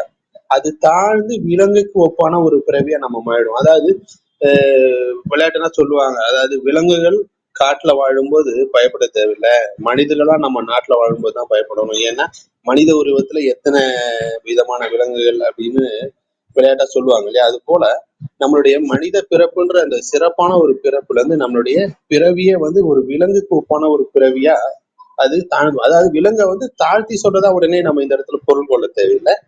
விலங்குன்றது வந்து மனித பண்புகள்ல இருந்து குறைவான பண்புகள் உள்ளது இல்லையா. அந்த விதத்துலதான் அதை அப்படி சொல்றதே தவிர மற்றபடி வேற ஒண்ணும் இல்லை. அதே போல இப்போ நம்மளுடைய ஒரு தனி மனித அந்த ஒழுக்க நிலையால் ஏற்பட்ட பொது அமைப்பு சீர்குலையும் போது என்ன ஆகும், அது விலங்கு நிலைக்கு ஈடாதான் ஆகும். ஏன்னா விலங்குகளுக்கு வந்து அந்த ஒரு நெறிமுறைகள் ஒன்றும் பெரிய அளவுல கிடையாது இல்லையா. ஒழுக்கம் உடைமை குடிமை அப்படின்னு சொல்றது, அதாவது ஒருவனுடைய தனி ஒழுக்க நிலை தான் வந்து இல்லறமாகிய குடும்ப அமைப்பிற்கும் சரி, அதன் வழி மூலமா குடிநிலை அமைப்புன்னு சொல்லக்கூடிய சமூக அமைப்புக்கும் சரி, அதன் வழி மூலமா இந்த நாடுக்கும் சரி அது வந்து பொருந்தும். தனி ஒழுக்கத்தின் அடிப்படை தான் வந்து இல்லறவியலும் நம்ம சொல்றோம். அப்ப இல்லறத்துல இருக்கக்கூடிய அதாவது அந்த தாய் தகப்பன் பிள்ளைகள் யார்கிட்ட இருந்து அந்த தனி ஒழுக்க பிறழ்வு ஏற்பட்டாலும் அந்த குடும்ப அமைப்பை சிதறி அது சமூகத்தை பாதிக்கும். அப்படி சமூகத்துல பாதிக்கும் போது அதன் பாதிப்பு நாடு வரைக்கும் வரும் இல்லையா. அதனால குடும்பத்துல இருக்க ஒவ்வொருவரும் அவங்க தனி நிலையில ஒழுக்கத்துல ஈடுபடும் பொழுது மட்டும்தான் குடும்ப பிணைப்பு கெட்டு போகாம இருக்கும். இப்போ அது அப்படி இல்லாம அந்த தனி மனிதர் ஒருத்தர், நம்மளே எத்தனையோ பார்க்கணும், ஒரு குடும்பத்துல ஒருத்தர் சரியில்லாத போனாலும் அந்த குடும்பமே சிதைஞ்சு போகுது இல்லையா. அப்ப இப்படி குடும்ப அமைப்பு சிறந்து விளங்கும் போது மட்டும்தான் குடியமைப்பு சிதைவாகாம இருக்கும். அப்படி சிதைவாகாம இருக்கும் போதுதான் நம்மளுடைய சமூக அமைப்புன்றது வந்து ரொம்ப சரியான ஒரு என்ன சொல்றது, அந்த ஒரு நேர் வழியில அது நடந்துகிட்டே இருக்கும் இல்லையா. அதனால தனி மனித ஒழுக்கம்ன்றதுதான் வந்து இந்த சமூக அமைப்புக்கும் ஒரு அடிப்படையா இதுல சொல்றாரு. அதே மாதிரி நம்ம இந்த இடத்துல குடிமை அப்படின்னு சொல்றாரு இல்லையா. இந்த குடிமை குடிப்பிறப்பு அப்படின்னு திருக்குறள்ல பல இடங்கள்ல வள்ளுவர் பயன்படுத்துறாரு. அதாவது ஒண்ணு குடும்பத்தை குறிப்பிடுறாரு அந்த பொருளை அந்த சொல்ல வச்சு. 2வது குடியின மக்கள், அதாவது நம்மளுடைய அது ஒரு குறிப்பிட்ட இன மக்கள், அதாவது மொழியின மக்கள்னு கூட நம்ம அதை வச்சுக்கலாம். அதே மாதிரி 3வது என்ன சில குடிமக்கள் அப்படின்னு சொல்லும்போது ஒரு பல இன மக்கள் கலந்து வாழக்கூடிய ஒரு சமுதாயமா அவர் குறிப்பிட்டார். இப்படி குடிமை அப்படின்ற சொல் வந்து அடிப்படையான ஒரு சொல் வந்து குடி அப்படின்றதுதான். அதோட பேரடியா வந்ததுதான் வந்து இந்த 3 சொல்லும். அதுல இருந்து வேர் சொல், அந்த வேர் சொல்ல கொண்டு வந்ததுதான் இந்த இது. அதே மாதிரி அந்த மை அப்படின்றது வந்து பண்பு பெயர் இரு அப்படின்னு இலக்கணத்துல சொல்றாங்க. அதாவது ஆணுக்கு வந்து ஆண்மைன்னு சொல்றோம், பெண்ணுக்கு வந்து பெண்மைன்னு சொல்றோம் இல்லையா? இதுதான் வந்து அதுக்கான உதாரணம். அப்ப இந்த இடத்துல இந்த சொல் குடிமை அப்படின்ற சொல் வந்து மூன்றையுமே குறிக்குது. அதாவது குடும்பம், குடிமக்கள், அதே மாதிரி குடியினம் அப்படி, அதாவது பல சமூகங்கள் சேர்ந்து வாழக்கூடிய சமுதாயம். இப்ப எல்லாத்தையும் குறிக்கிறதுனாலதான் வந்து இந்த இடத்துல குடிமை அப்படின்ற சொல்ல வள்ளுவர் பயன்படுத்துறாரு. இப்போ அதாவது ஒரு அடுத்தது வந்து இழுக்கம் இழிந்த பிறப்பாய் விடும் அப்படின்னு இரண்டாவது அடியில சொல்ற. அதாவது ஒழுக்கத்தின் கண் வந்து புரட்சி தோன்றினா அங்க வந்து இழுக்கம் தான் வந்து நடக்கும் இல்லையா? அப்ப இந்த மூன்று அமைப்பும் கெட்டு போய் மக்கள் அந்த பிறவி சிறப்பு, அதாவது மனித பிறவிதான் இருக்கிறதுலே சிறப்புன்னு நம்ம சொல்றோம் இல்லையா? அடுத்துள்ள விலங்கு பிறவி நிலையாயிடும். அதாவது இதுக்கு அடுத்து, அதாவது 5 அறிவு உள்ள ஜீவன் எதுனா விலங்கு தான் இல்லையா? அந்த 5 அறிவு பிறவியா நம்ம போயிடும். அதாவது அது ஏற்கனவே நான் சொன்ன ஒழுக்கத்தினுடைய எதிர்நிலை தான், அதாவது எதிர்ப்பதம் தான் வந்து இழுக்கம். அப்போ ஒழுக்கத்தின் பால் நின்று மக்கள் அதுல இருந்து பிறழாம மக்கள் பண்புக்குரிய மாந்தவியல்னு நம்ம சொல்றோம் இல்லையா? அப்ப அதை சிறப்பு கூறுகளா வைத்து பண்பு, நாகரிகம், இப்படி பல விஷயங்கள்ல அது பிறழாம நடக்கும்போது மக்கள் பிறவிங்கிறது சிறப்பு பிறவியா, அது சிறப்பு தன்மைக்கு உரியவரா நாம மாறுறோம். அப்படி இல்லாம போகும்போது விலங்குகள் போல நாம ஆகி போயிடணும் அப்படின்னு. அதாவது ஊனுடை எச்சம் உயிர்க்கெல்லாம் வேறல்ல நான் உடைமை மாந்தர் சிறப்பு அப்படின்னு ஒரு குறள்ல சொல்றாரு. அதே மாதிரி இன்னொரு இடத்துல பாத்தீங்கன்னா உருப்போத்தல் மக்களொப்பு அன்றால் வெறுத்தக்க பண்புத்தல் ஒப்பதாம் ஒப்பு அப்படின்னு இன்னொரு இடத்துல சொல்றாரு. அதே மாதிரி நான் ஏற்கனவே இன்னொரு நாள் பதிவிட்டு அறம்போலும் கூர்மையேனும் மரம்போல்வர் மக்கள் பண்பு இல்லாதவன்னு சொல்றேன். இப்ப அதே மாதிரி இன்னொரு இடத்துல தலையின் இழிந்த மயிரணையர் மாந்தர் நிலையின் இழிந்த கடை அப்படின்னு சொல்றாரு. அதாவது மக்கள் வந்து ஒழுக்கம் கெட்டு போனா அவங்க விலங்குகள் போல் கீழ்மை நிலைக்கும் பண்பாடு நாகரிகம் இல்லாத ஒரு, அதாவது காட்டு மிராண்டின்னு நம்ம சொல்றோம் பொதுவா இல்லையா? அவன் ஒரு சரியான காட்டு மிராண்டிப்பா அப்படின்னு சொல்றோம். அது போல அந்த காட்டு மிராண்டி நிலைக்கு நம்ம தள்ளப்படுறோம் இல்லையா? மரம்ன்றது வந்து ஏன் இந்த இடத்துல சொல்றாருன்னா அது ஓரறிவு உயிர், நாம 6 அறிவு படித்த உயிர். அதனால அந்த வித்தியாசம்ன்றது இருக்கத்தானே செய்யும். உயிர்கள் எல்லாம் ஒன்றுதான், ஆனா அதுக்கான வித்தியாசம்ன்றது இருக்கத்தானே செய்யும். 6 அறிவு உயிருக்கும் ஓரறிவுக்கும் உள்ள பண்பு நிலைகளும் அறிவு நிலைகளும் மாறுது இல்லையா? அப்ப அந்த பண்பு அப்போ இது அதுக்கு இணையா நம்மள மதிக்கப்படுவோம் அப்படின்னு வள்ளுவர் சொல்ற. அதாவது ஒழுக்கத்துல இருந்து நாம தவறி பிழந்து நடக்கும்போது இப்ப பண்பு நாகரிக சிறப்பு கூறுகள் தான் வந்து மக்கள் அப்படின்ற ஒரு 6 அறிவு உயிர்நிலைக்கு ஏற்றவை அப்படின்றது எல்லா அறிஞர்களும் நமக்கு சொல்லக்கூடிய ஒரு கருத்து. அப்படி இருக்கும்போது குடும்ப அமைவு நிலை, அதாவது சமுதாய நிலை, ஆட்சி நிலை, பொருள் பகிர்வு நிலை, அறமுறை நிலை, இப்படி பல இடத்துல நம்ம பார்க்கும்போது ஏன் நம்மளுடைய மொழி வளர்ச்சி, இலக்கணம், இலக்கியம், கல்வி, இப்படி எதுல போனாலும் அற உணர்வு எல்லாத்துக்குமே வந்து நம்மளுடைய பண்பு, அந்த ஒழுக்கம்ன்றது ரொம்ப முக்கியமான ஒரு விஷயமா இருக்கு. அதனாலதான் வந்து வள்ளுவர் அன்புடைமை, விருந்தோம்பல், நடுவு நிலைமை, ஒழுக்கம், இப்ப நான் சொல்லிக்கிட்டு இருக்க ஒழுக்கம் உடைமை, இதன் பிறகு வரக்கூடிய பண்புடைமை, ஒப்புரவறிவு, வாய்மை, இப்படின்னு பல அதிகாரங்கள்ல சொல்றாரு. அறிவு நிலைதான் வந்து நாகரிகத்துல அடங்கக்கூடிய ஒரு புறக்கூறுன்னு நம்ம சொல்றோம், அதோட வளர்ச்சியா நம்ம பார்க்கணும். அப்ப பண்பாடு அப்படின்றதுதான் வந்து பண்பியல், அதாவது அதோட வளர்ச்சி, நம்மளுடைய பண்புகளுடைய வளர்ச்சி தான் பண்பாடாகி பண்பியலா மாறுது. அப்ப இந்த 2 கூறுகளும் நமக்கு இருக்கணும்னா பிற உறவுகளுக்கு இதெல்லாம் இல்லை. அதனாலதான் அதை விலங்குகளோடைய இல்ல தாவரத்தோடைய ஒப்பிட்டு சொல்றாரு. இப்போ மக்களோட பிற உயிரியல் செயற்பாடுகள் நம்ம சொல்றது, அதாவது ஊனுண்ணல், அதே மாதிரி நம்ம இந்த உடுத்தக்கூடிய ஆடை, நிறம், நம்மளுடைய தோற்றம், இப்படி எல்லாமே வந்து உயிர் பெருக்கம் செய்யறது, நம்ம எல்லாரும் சமூகமா கூடி வாழறது, அதே மாதிரி ஒருத்தர் தலைமை கீழே நம்ம நடக்கிறது, இப்படி பல விஷயங்கள் நம்ம சொல்லலாம். இது எல்லாமே வந்து நம்மளுடைய பண்புகள்ல ஒரு விஷயமா, அதாவது மனித பண்புகள்ல ஒரு விஷயமா இருக்கு. அப்போ ஊனுடை எச்சம் அப்படின்னு ஒரு இதுல சொல்லும்போது காட்டு விலங்குகளும் கைமை மாந்தர்களும் பிற மக்களை போல, இப்போ நான் சொன்னேன் இல்லையா, காட்டு மிராண்டின்ற ஒரு சொல்லக்கூடிய ஒரு ஆணவன் சாதாரண முன்னூறு மனிதனை போல அதே மாதிரி உருவ அமைப்பு, எல்லா அறிவு எல்லாமே 6 அறிவு எல்லாமே இருக்கு. இருந்தாலும் பண்பு ஒழுக்கம் இல்லாததுனால அவனை வந்து காட்டு மிராண்டி, அதாவது விலங்குக்கு ஒப்பானவர் அப்படின்னு சொல்றோம் இல்லையா? அதே மாதிரி உருப்பொத்தல் மக்கள் ஒப்பு அன்றால் அப்படின்னு இன்னொரு இடத்துலயும் சொல்றாரு. அதாவது நம்ம என்னதான் அறிவுல கூர்மையுடையவரா இருந்தாலும் நம்ம கிட்ட பண்பு இல்லைன்னா என்ன ஆகும்? பண்பில்லாத அறிவு பயன்பெறாது இல்லையா?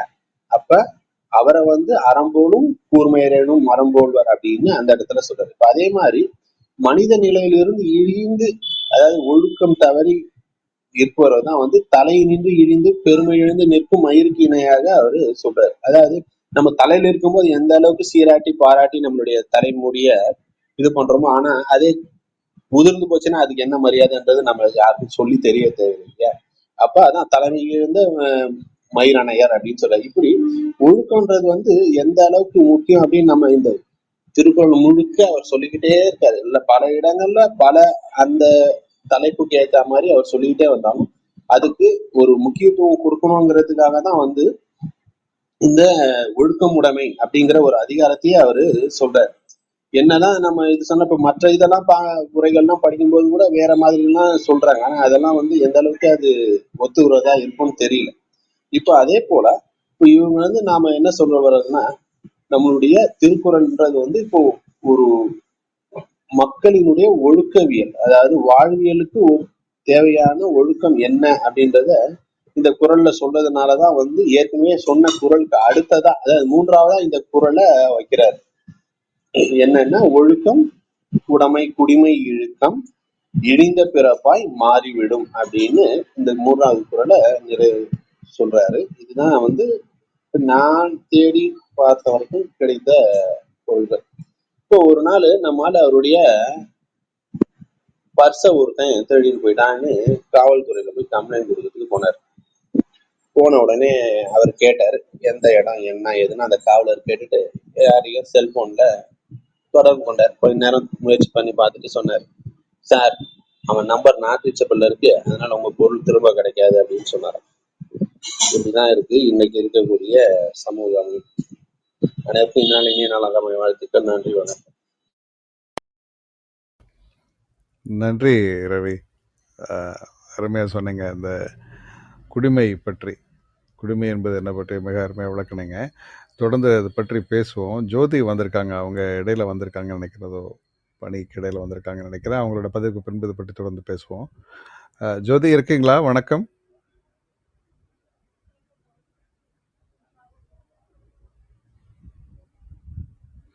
சரி, அவங்க இணையட்டும். அந்த குடிப்பிறப்பு பற்றி பேசிக்கிட்டு இருந்தீங்களே, அது வந்து நிறைய இடத்துல வந்து பிறப்பொழுக்கம், குடிப்பிறப்பு, குடிமை, குலம் இப்படியெல்லாம் சொல்லுவார்.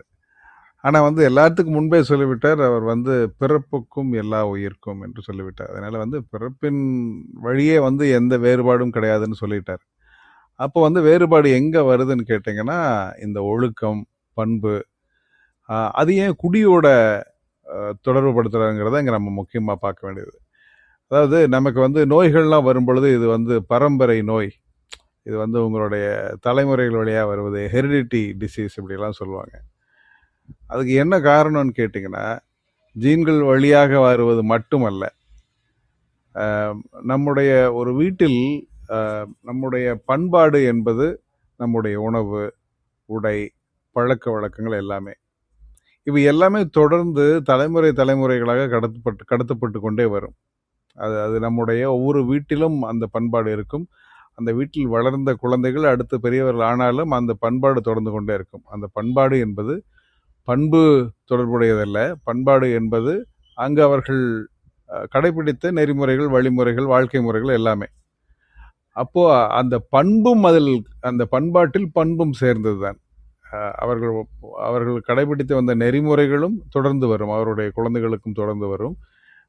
நம்ம பேசுவதை கேட்டிருப்போம், அந்த பையன் நல்ல வீட்டு பையன் அப்படின்னு வந்து அந்த வீட்டை பொறுத்து தான் அந்த பையனை பற்றி தெரியாத பொழுது, ஒரு வீட்டில் இருக்கும் பையனையும் பெண்ணை பற்றி தெரியாத பொழுது அந்த வீட்டில் இருப்பவர்களை வைத்து அனுமானிப்பார்கள். இந்த வீட்டு குழந்தை அது இப்படித்தான் இருக்கும் என்று அனுமானிப்பார்கள்.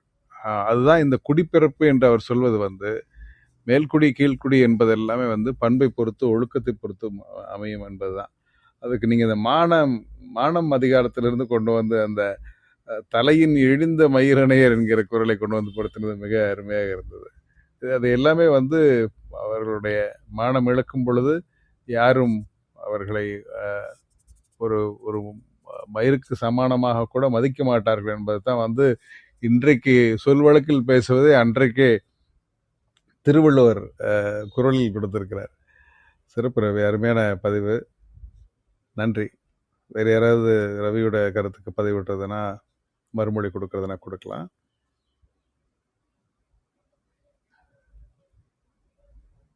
ஜோதி இணைஞ்சிட்டீங்களா? அல்லது அடுத்த பதிவு யார் கொடுக்குறீங்கிறது தெரியப்படுத்தலாம். அவைக்கு வணக்கம்.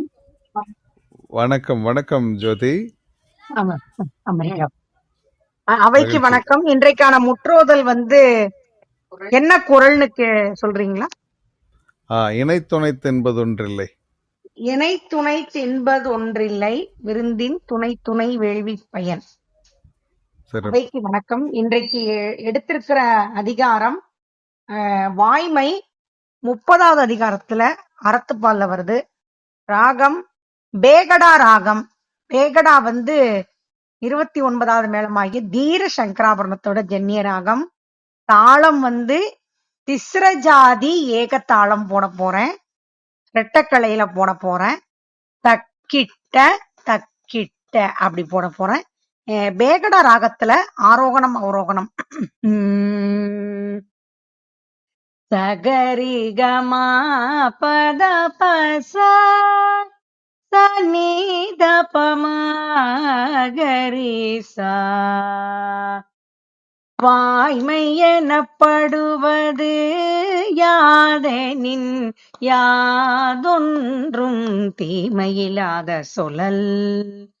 பொய்மையும் வாய்மை இடத்த புரை தீர்ந்த நன்மை பயக்கும் எனின் தன்னெஞ்சு அறிவது பொய்யற்க. பொய்த்தபின் தன்னெஞ்சை தன்னை சுடும் உள்ளத்தால் பொய்யாது ஒழுகின் உலகத்தார் உள்ளத்துள் எல்லாம் உளன். மனத்தோடு வாய்மை மொழியின் தபத்தோடு தானம் செய்வாரின் தலை. பொய்யாமை என்ன புகழில்லை, எய்யாமை எல்லாரமும் தரும். பொய்யாமை பொய்யாமை ஆற்றின் அறம் பெற செய்யாமை செய்யாமை நன்றே. புறம் தூய்மை நீரானமையும் அகம் தூய்மை வாய்மையால் காணப்படும். எல்லா விளக்கும் விளக்கல்ல, சான்றோர்க்கு பொய்யா விளக்கே விளக்கு. யாமையா கண்டவற்றுள் இல்லை எனத் தோன்றும் வாய்மையின் நல்ல பிற. அவைக்கு நன்றி. பேகடா ராகத்துல ஒரு திருப்புகழ், ஒரு கீர்த்தனை, பாரதியார் பாட்டு. திருப்புகழ் வந்து என்னால் பிறக்கவும் என்னால் இறக்கவும் என்னால் துடிக்கவும் கண்களாலே, என்னால் விறக்கவும் என்னால் நிறுக்கவும் என்னால் இருக்கவும் பெண்டீர் வீடு. என்னால் சலிக்கவும் என்னால் முசிக்கவும் என்னால் சலிக்கவும் தொந்த நோயை. என்னால் இறைக்கவும் என்னால் இறக்கவும் என்னால் சலிக்கவும் இங்கு நான் யார். கண்ணார் மறித்த என் மண்ணாகிடத்துடல் கண்ணார் நெகிழ் தடும் கண்டவேனா. பன்னார் படைக்கதை முன்னால் முடிந்தனர் கண்ணாடியில் தடம் கண்ணவேனா. கண்ணார் மணித்தலை முன்னால் முடித்தலை மண்ணாளியில் கொள்ளும் தங்கரூபன்.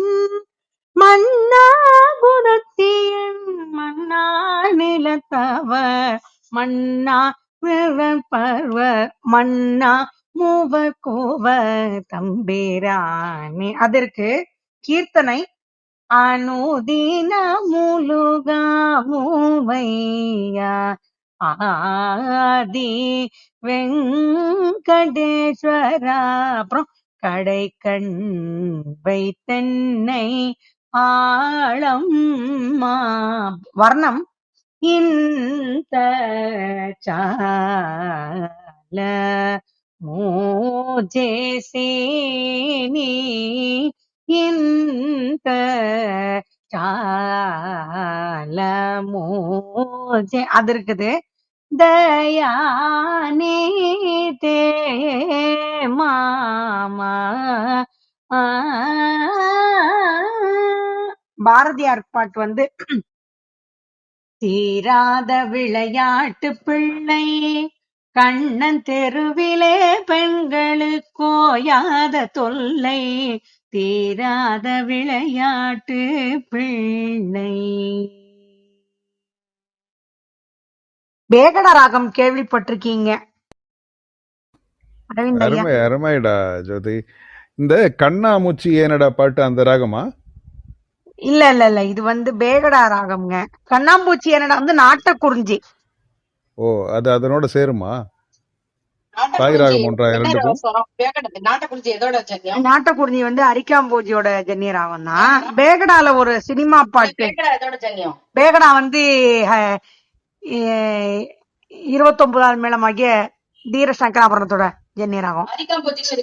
அரிக்காம்போஜிக்கு வந்து என்ன வித்தியாசம்னா சரிகமா பதனி சசனித பமகரிசா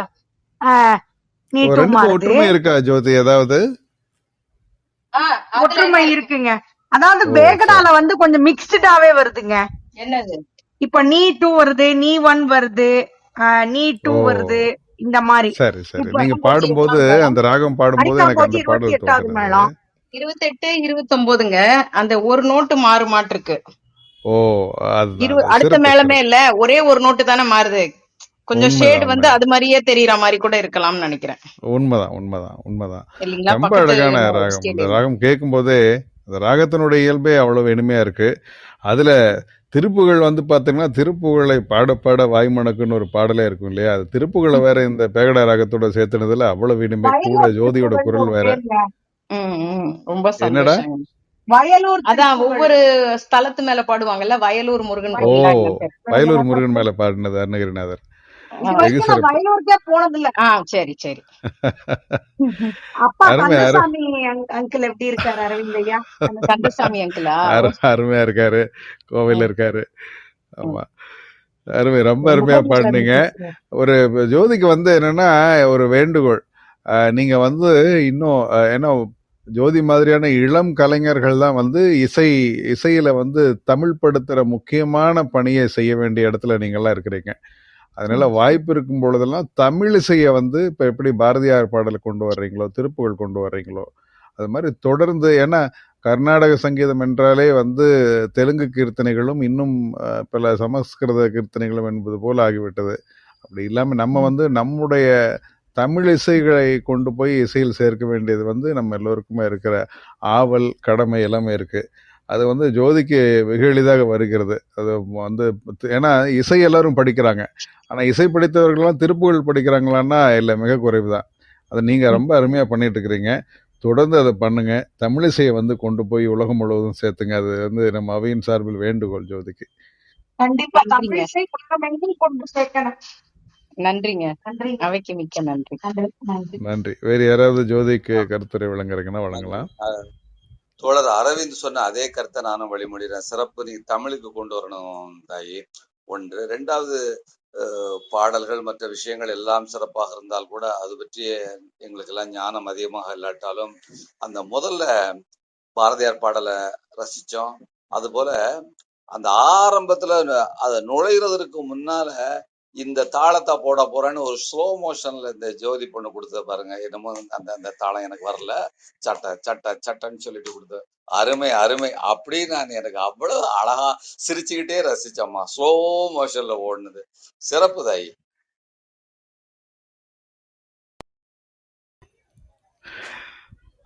நீங்க உண்மைதானுங்க. தாயின்னு கூப்பிடுறது ரொம்ப சந்தோஷமா இருக்கான்.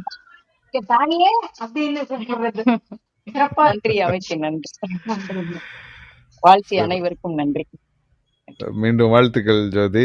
மகிழ்ச்சி. இந்த நாள் இணைய நாள் ஆகட்டும். நன்றி பாலகிருஷ்ண ஐயா. அடுத்தது செங்கட்டுவன் தோழர் பதிவிட தயாராக இருக்கார். கவிதாவும் கோதையம்மாவும் இணைஞ்சிருக்காங்க. இருவருக்கும் வணக்கம். செங்கட்டுவன் தோழர் தொடர்கள். அவையோர் அனைவருக்கும் இனிய காலை வணக்கம். என்னுடைய ஒளி அளவு சரியா இருக்கா? தெளிவா இருக்கிறது தோழர், தெளிவா இருக்கிறது. நன்றி நன்றி. இன்றைய முற்றோதல் குறளின் 87 விருந்தோம்பல் அதிகாரம். இணைத்துணை தென்பதொன்றில்லை விருந்தின் துணைத்துணை வேள்வி பயன். இணைத்துணை தென்பதொன்றில்லை விருந்தின் துணைத்துணை வேள்வி பயன். விருந்தினராக வந்தவரின் சிறப்பை எண்ணி பார்த்து விருந்தோம்பலை ஒரு வேள்வியாகவே கருதலாம். தமிழ் வணக்கம், குரல் வணக்கம். இன்றைய எனது குரல் பதிவு பால் பொருட்பால் இயல் அரசியல் அதிகாரம் பொச்சாவாமை குறளின் 536. இழுக்காமை யார் மாட்டும் என்றும் வழுக்காமை வாயின் அது ஒப்பது இல். இழுக்காமை யார் மாட்டும் என்றும் வழுக்காமை வாயின் அது ஒப்பது இல். ஒருவரிடம் மறவாமை என்னும் பண்பு தவறாமல் பொருந்தி இருக்குமேயானால் அதைவிட அவருக்கு நன்மை தரக்கூடியது வேறு எதுவும் இருக்க முடியாது. குன்றக்குடி அடிகளார் ஐயா உரை. நாடாள்வோருக்கு எப்போதும் எவரிடத்திலும் எப்போதும் மறதியின்மை தப்பாது வாய்க்குமாயின் அதுபோன்ற நன்மை வேறு ஒன்றும் இல்லை. நாம் ஒருவரை மறவாமல் நினைவில் வைத்திருக்கிறோம் என்பது அவருக்கு மகிழ்வு தருவது. அதனால் விளையும் நன்மை பல என்று உணர்த்தியது.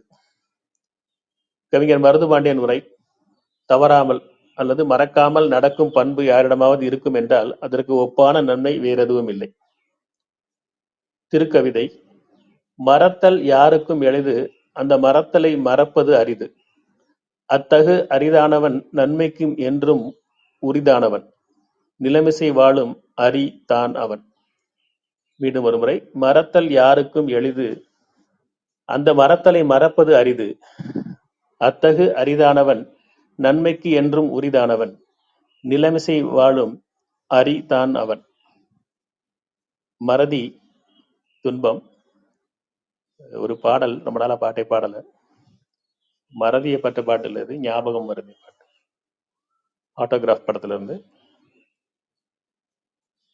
ஞாபகம் வருதே ஞாபகம் வருதே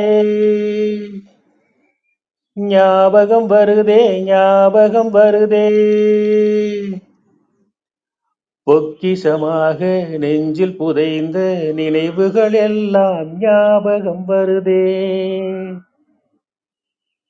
ஞாபகம் வருதே ஞாபகம் வருதே ஞாபகம் வருதே, பொக்கிஷமாக நெஞ்சில் புதைந்த நினைவுகள் எல்லாம் ஞாபகம் வருதே. ஏதோ ஒன்றை தொலைத்தது போலே, ஏதோ மீண்டும் பிறந்தது போலே, தாயே என்னை வளர்த்தது போலே கண்களின் ஓரம் கண்ணீர் வருதே. ஞாபகம் வருதே ஞாபகம் வருதே ஞாபகம் வருதே, முதல் முதல் பிடித்த தட்டாம்பூச்சி, முதல் முதல் திருடிய திருவிழாவாச்சு, முதல் முதல் கொடுத்த மலபார் பீடி, முதல் முதல் சேர்த்த உண்டியல் காசு, முதல் முதல் பார்த்த டூரின் சினிமா, முதல் முதல் ஜெயித்த சடுகுடு போட்டி, முதல் முதல் வாழ்ந்த கிராமத்து வீடு, முதல் முதலாகிய கூட்டாஞ்சோறு, முதல் முதல் போன சிக்குப்புக்கு பயணம், முதல் முதல் அழுத சிநேகிதன் மரணம். ஞாபகம் வருதே ஞாபகம் வருதே ஞாபகம் வருதே, முதல் முதலாக பழகிய நீச்சல், முதல் முதலாக ஓட்டிய சைக்கிள், முதல் வகுப்பெடுத்த மல்லிகா டீச்சர், முதல் முதலாக அப்பா அடித்தது, முதல் முதலாக சாமிக்கு பயந்தது, முதல் முதலாக வானவில் ரசித்தது, முதல் முதலாக அரும்பிய மீசை, முதல் முதலாக விரும்பிய இதயம், முதல் முதலாக எழுதிய கடிதம், முதல் முதலாக வாங்கிய முத்தம். ஞாபகம் வருதே ஞாபகம் வருதே ஞாபகம் வருதே, ஞாபகம் வருதே ஞாபகம் வருதே ஞாபகம் வருதே. வாய்ப்பளித்தவைக்கு நன்றி, வணக்கம். அருமை தொடர். பச்சாவாமை அதிகாரத்தில் மறக்கக்கூடாது என்று சொல்லிவிட்டு ஞாபகம் வருகிறதேங்கிற பாடல் அதற்கு மாறாக இருந்தது. சிறப்பு. முற்றிலும் மாறான ஒரு கோணத்தில் பாடிய பாட்டு. நன்றி தொடர், மகிழ்ச்சி. மறக்காம ஞாபகம் வச்சுக்கணும். உண்மைதான், எல்லாவற்றையும் மறக்காமல் நினைவு வைத்திருக்க வேண்டும். தொடர்ந்து பச்சாவாமை அதிகாரம் வந்து கொண்டே இருக்கிறது. ஒவ்வொரு நாளும் இதை பற்றி பேசுவதற்கான வாய்ப்பு வந்து கொண்டே இருக்கிறது. சரி, அடுத்தது ஜாகிர் தோழர் ஓதுறீங்களா? நீத்தார் ஓதிடலாமே. தேவம்மா நீங்க பொருள் படிக்கிறீங்களா? கோதையம்மா நீங்க வந்து திருக்கவிதையா? சரிங்கய்யா. ஓகே, நன்றி. அனைவருக்கும் அன்பான காலை வணக்கம். கோதையம்மா தயாரா இருக்கீங்களா? இருக்காங்க. வணக்கம் அனைவருக்கும் காலை வணக்கம். கேக்குதா? வணக்கம் கோதையம்மா. கேட்குது கோதையம்மா, ஆனா வந்து அறுபட்டு வருது. சரி பண்ணிக்கங்க. உங்களுடைய குரல் கேக்குது, ஆனா அறுபட்டு வருது. எனக்கு படமே வரலப்பா, எல்லாரோட இனிஷியல் வருது. அது ஏன்னு தெரியல. உங்களுக்கு வந்து இணையம் இல்ல இன்டர்நெட் வந்து சரியா உங்களுக்கு வரலன்னா அந்த மாதிரி வரும். நீங்க பேசும் பொழுது எப்பொழுதுமே ஒரு சின்ன ஒரு இறைச்சல் வருது. அது வணக்கம் கோதையம்மா. வணக்கம். அதான் சொன்னேன், நான் கொண்டு போய் கடையில கொடுத்தா கூட இப்படிதான் இப்படின்னு ஒண்ணுமே சரி பண்ணலாம். அவங்களுமே நீங்க ஏதாவது இந்த ஹெட்போன் இது போட்டு பாருங்க, சரியாறதுக்கான வாய்ப்பு இருக்கு.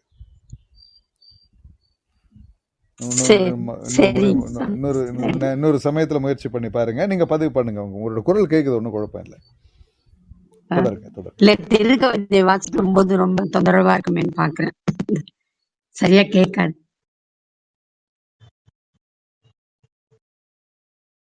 சரியா வராத இடத்துல நான் வாசிச்சிடுறேன், ஒன்னும் பிரச்சனை இல்லைம்மா. சரிப்பா, நன்றி பண்ணாது. நன்றி. இல்ல வேற யாராவது வாசிக்கிறதா கூட வாசிக்கலாம். திருக்கவி. அனைவருக்கும் அன்பான காலை வணக்கம். தமிழ் தேசம் திருக்குறள் கற்போம் கற்பிப்போம் அவையினுடைய இன்றைய முற்றோதல் குறள் இல்லறவியல்ல விருந்தோம்பல்ல 7வது குறள். இணை துணைத்து என்பது ஒன்று இல்லை, விருந்தின் துணை துணை வேள்வி பயன். இணை துணைத்து என்பது ஒன்று இல்லை, விருந்தின் துணை துணை வேள்வி பயன். இணை துணைத்து என்பது ஒன்று இல்லை, விருந்தின் துணை துணை வேள்வி பயன். விருந்தோம்பலே ஒரு வேள்வி, அதன் வினைப்பயன் என்பது கேள்வி. விருந்தோம்பலே ஒரு வேள்வி, அதன் வினைப்பயன் என்பது கேள்வி. அதனின் அளவும் ஆளை பொறுத்தது, அதனை அறிந்து ஆளை பொறுத்து. அதனின் அளவும் ஆளை பொறுத்தது, அதனை அறிந்து ஆளை பொறுத்து. இன்றைக்கான குறள் ஓதுதல் பாயிரத்துல நீத்தார் பெருமை 3வது அதிகாரம், குறள் எண் 21 30 வரைக்கும். நான் திருக்கவிதை நான் வந்து குறள் ஓதுறேன், தேவா குறள் படிக்கிறாங்க. திருக்கவிதை வந்து கோதையம்மா படிக்கிறாங்க. முடிஞ்ச உடனே பாயிரம் வந்து அரவிந்த் படிப்பார். ஒழுக்கத்து நீத்தார் பெருமை விழுப்பத்து வேண்டும் பனுவல் துணிவு. ஒழுக்கத்து நீத்தார் பெருமை விழுப்பத்து வேண்டும் பனுவல் துணிவு. ஒழுக்கத்தில் உறுதியான துறவிகளின் பெருமை சான்றோர் நூலில் விருப்பமுடனும் உயர்வாகவும் இடம்பெறும். ஒழுக்கத்தில் உறுதியான துறவிகளின் பெருமை சான்றோர் நூலில் விருப்பமுடனும் உயர்வாகவும் இடம்பெறும்.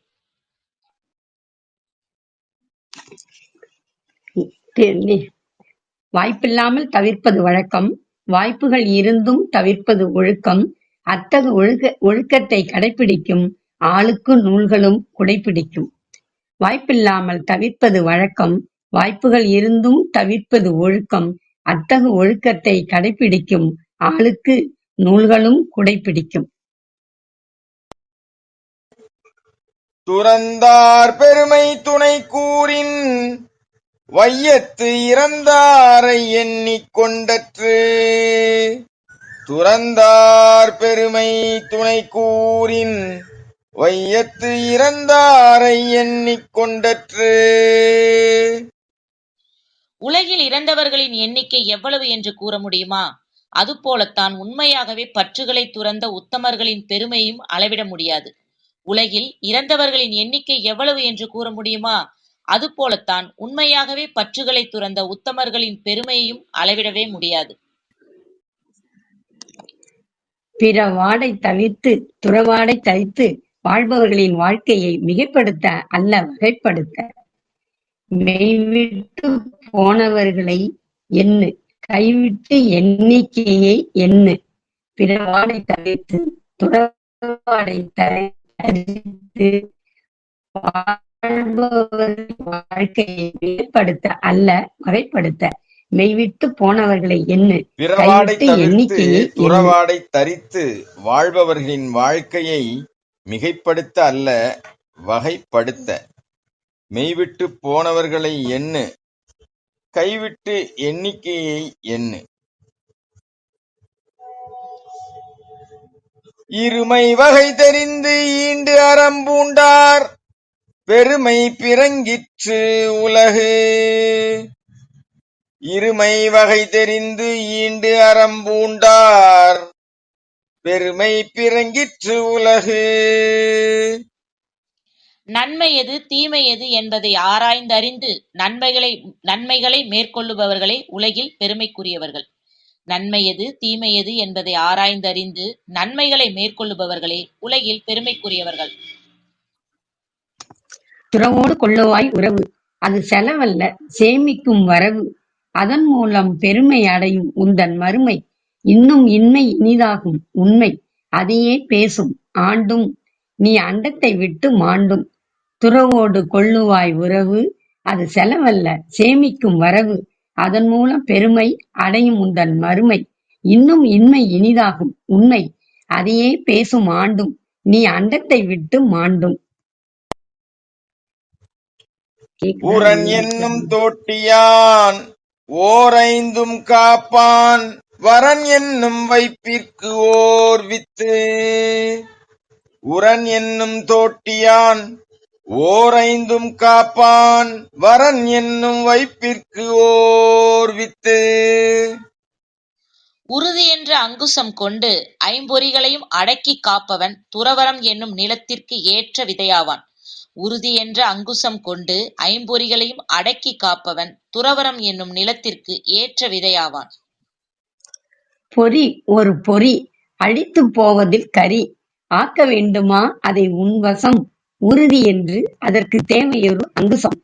அத்தகு உறுதியோடு இருந்தால் நீ உலகுக்கு வித்து. மன உறுதியோடு வாழலாம் உளதையெல்லாம் வித்து. பொறி ஒரு பொறி அழித்துப் போவதில் கரி. ஆக்க வேண்டுமா அதை உன்வசம். உறுதி என்று அதற்கு தேவையொரு அங்குசம். அத்தகு உறுதியோடு இருந்தால் நீ உலகுக்கு வித்து. மன உறுதியோடு வாழலாம் உளதையெல்லாம் வித்து. ஐந்து அவித்தான் ஆற்றல் அகல் விசும்புலார் கோமான் இந்திரனே சாலும் கரி. ஐந்து அவித்தான் ஆற்றல் அகல் விசும்புலார் கோமான் இந்திரனே சாலும் கரி. புலன்களை அடக்க முடியாமல் வழித்தவறிச் சென்றிடும் மனிதனுக்குச் சான்றாக இந்திரன் விளங்கி ஐம்புலன்களால் ஏற்படும் ஆசைகளை கட்டுப்படுத்தியதால் வான்புகழ் கொண்டவர்களின் ஆற்றலை எடுத்துக் காட்டுகிறான். ஐம்புலன்களை அடக்க முடியாமல் வழித்தவறிச் சென்றிடும் மனிதனுக்குச் சான்றாக இந்திரன் விளங்கி ஐம்புலன்களால் ஏற்படும் ஆசைகளை கட்டுப்படுத்தியதால் வான்புகழ் கொண்டவர்களின் ஆற்றலை எடுத்துக் காட்டுகிறான்.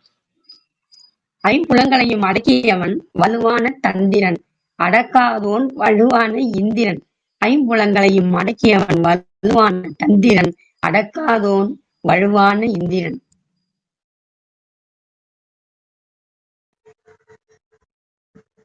செயற்கு அறிய செய்வார் பெரியர் சிறியர் செயற்கு அரிய செய்கலாதார்.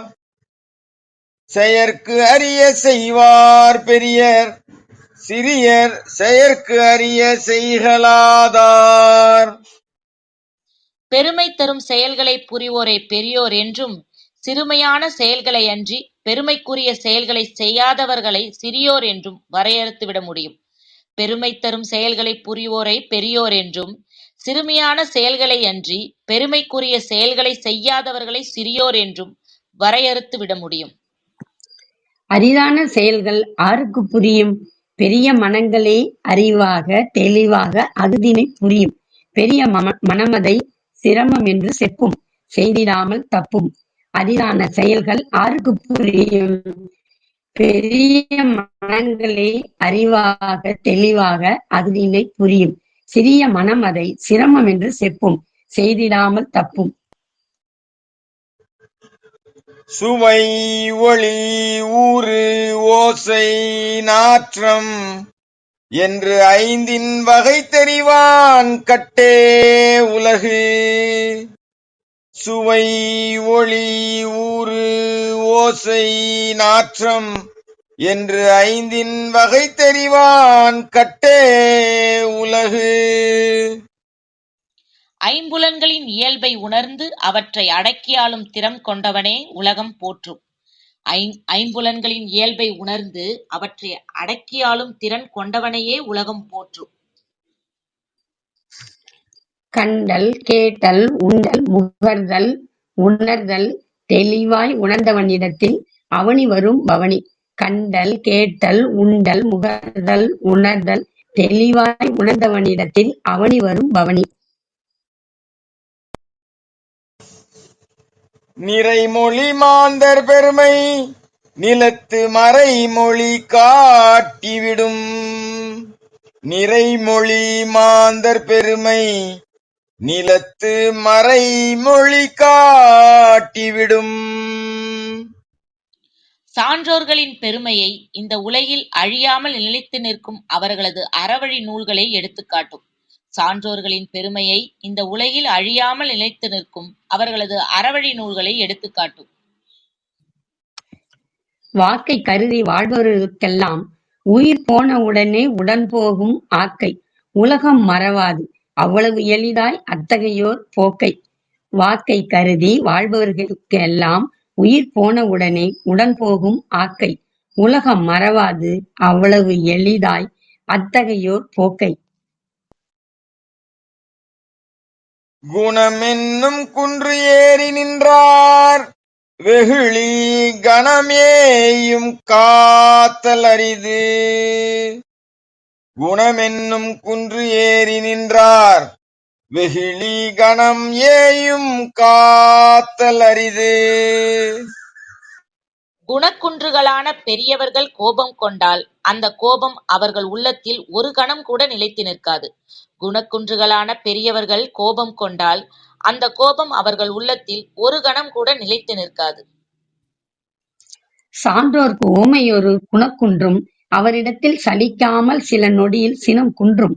அவர்களை அரிதாகவே அது ஆட்கொள்ளும், ஆனால் எளிதாகவே அது ஆட்கொள்ளும். சான்றோர்க்கு ஓமை ஒரு குணக்குன்றும் அவரிடத்தில் சலிக்காமல் சில நொடியில் சினம் குன்றும்.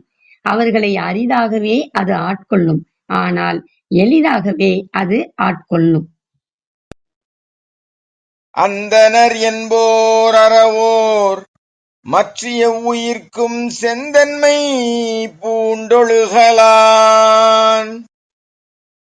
அந்தணர் என்போர் அறவோர் மற்றிய உயிர்க்கும் செந்தன்மை பூண்டு ஒழுகலான். அனைத்து உயிர்களிடத்திலும் அன்பு கொண்டு அருள் பொழியும் சான்றோர் எவராயினும் அவர் அந்தணர் எனப்படுவர். அனைத்து உயிர்களிடத்திலும் அன்பு கொண்டு அருள் பொழியும் சான்றோர் எவராயினும் அவர் அந்தணர் எனப்படுவர். ஆக்கைக்கு தேவை என்பும் உலக வாழ்க்கைக்கு தேவை அன்பும் அத்தகு அன்பால் ஆண்டோம் அகிலம் போற்றும் ஆன்றோம். ஆக்கைக்கு தேவை என்பும் உலக வாழ்க்கைக்கு தேவை அன்பும் அத்தகு அன்பால் ஆண்டோர் அகிலம் போற்றும் ஆன்றோர்.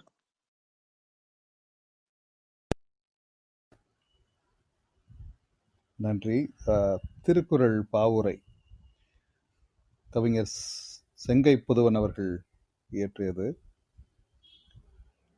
நீத்தாரே ஒழுக்கத்தார் நினைவடங்கா பெருமையினார், நீத்தாரே ஒழுக்கத்தார் நினைவடங்கா பெருமையினார், வாய்த்திருமை உணர்ந்தவர்கள் மனத்தாலே பொறி காப்பார், வாய்த்திருமை உணர்ந்தவர்கள் மனத்தாலே பொறி காப்பார், மெய்த்த பொறி இந்திரனும் வீழ்ந்தமையைச் சான்றென்போம், ஊழ்த்தவினை ஓங்கிவர உதவிடுவார் அரிய செயல். மெய்த்த பொறி இந்திரனும் வீழ்ந்தமையைச் சான்றென்போம், ஊழ்த்தவினை ஓங்கிவர உதவிடுவார் அரிய செயல். சுவையொளி ஊர் ஓசை மனம் துய்க்காமல் துய்த்திடுவார், தவத்திறந்த நிறைமொழியார் சால்மறைகள் புகழ் பேசும். சுவையொளி ஊறு ஓசை மனம் துய்க்காமல் துய்த்திடுவார், தவச்சிறந்த நிறைமொழியார் சால்மறைகள் புகழ் பேசும். உவகைகளும் குணக்குன்றம் ஒருபோதும் வெகுண்டறியார், இவை அறமாம் அந்தணராம் எல்லாம் செந்தன்மையினார். உவகைகளும் குணக்குன்றம் ஒருபோதும் வெகுண்டறியார், இவை அறமாம் அந்தணராம் எல்லாம் செந்தன்மையினார். நன்றி. குறள் விடுத்துவது யாராவது படிக்கிறீங்களா? நான் படிக்கிறேன். கவிதா படிக்கிறீங்களா? இருக்கா? இல்ல நான் படிக்கிறேன். நீங்க தொடருங்க ஜெயர். நீத்தார் பெருமை. குறள் விடுத்துவது. துன்பந்தரும் ஆசையினை தொலைத்துவிட்ட பெரியோரை இன்னல் ஒன்றும் செய்யாது என்ற செய்தி சொல்லுவாய் நீ. துன்பம் தரும் ஆசையினை தொலைத்துவிட்ட பெரியோரை இன்னல் ஒன்றும் செய்யாது என்ற செய்தி சொல்லுவாய் நீ. துறந்தார் பெருமையினை சொல்ல நினைப்பதுவும் இறந்தாரை எண்ணுவதும் இயலாது என்று சொல்லு. துறந்தார் பெருமையினை சொல்ல நினைப்பதுவும் இறந்தாரை எண்ணுவதும் இயலாது என்று சொல்லு. இம்மை மறுமை என்னும் ஈருலக வாழ்விலுமே செம்மை நெறியாலே சிறப்படைவார் என்று சொல்லு. இம்மை மறுமை என்னும் ஈருலக வாழ்விலுமே செம்மை நெறியாலே சிறப்படைவார் என்று சொல்லு. கண் காது மூக்கு செவி கால் முளைத்த உடம்பையுந்தான் சொன்னபடி கேட்க வைப்பார் துறவியர்தாம் என்று சொல்லு. கண் காது மூக்கு செவி கால் முளைத்த உடம்பையுந்தான் சொன்னபடி கேட்க வைப்பார் துறவியர்தாம் என்று சொல்லு. அந்தணர்கள் என்றென்றும் அறஞ்செய்வார் எவ்வுயிர்க்கும் தொந்தரவு செய்யாரே துறவியர்தாம் என்று சொல்லு. அந்தணர் என்றென்றும் அறஞ்செய்வார் எவ்வுயிர்க்கும் தொந்தரவு செய்யாரே துறவியர்தாம் என்று சொல்லு. சாந்தமெனும் குணமுடைய சான்றோர்கள் ஒருபோதும் சீந்தாரே கோபமதை திருக்குறளே தூது சொல்லு. சாந்தமெனும் குணமுடைய சான்றோர்கள் ஒருபோதும் சீந்தாரே கோபமதை திருக்குறளே தூது சொல்லு. நன்றி வாய்ப்புக்கு. நன்றி தோழர், சிறப்பு. ஒவ்வொரு நாளும் ஓதுதல் ஒரு வேள்வி போலதான் நடந்து கொண்டிருக்கிறது. அருமை. அடுத்தது குறளோவியம் என்னுடைய பதவியை கொடுத்து விடுகிறேன். ஒவ்வொரு நாளும் கலைஞர் மு கருணாநிதி அவர்கள் ஒவ்வொரு குறளுக்கும் எழுதிய குறளோவியத்தை நாம் தந்து கொண்டிருக்கிறோம். அந்த வகையில் இன்றைக்கு குறளோவியம். அதற்கு செல்வதற்கு முன்பு இன்றைய முற்றோதல் குறள்.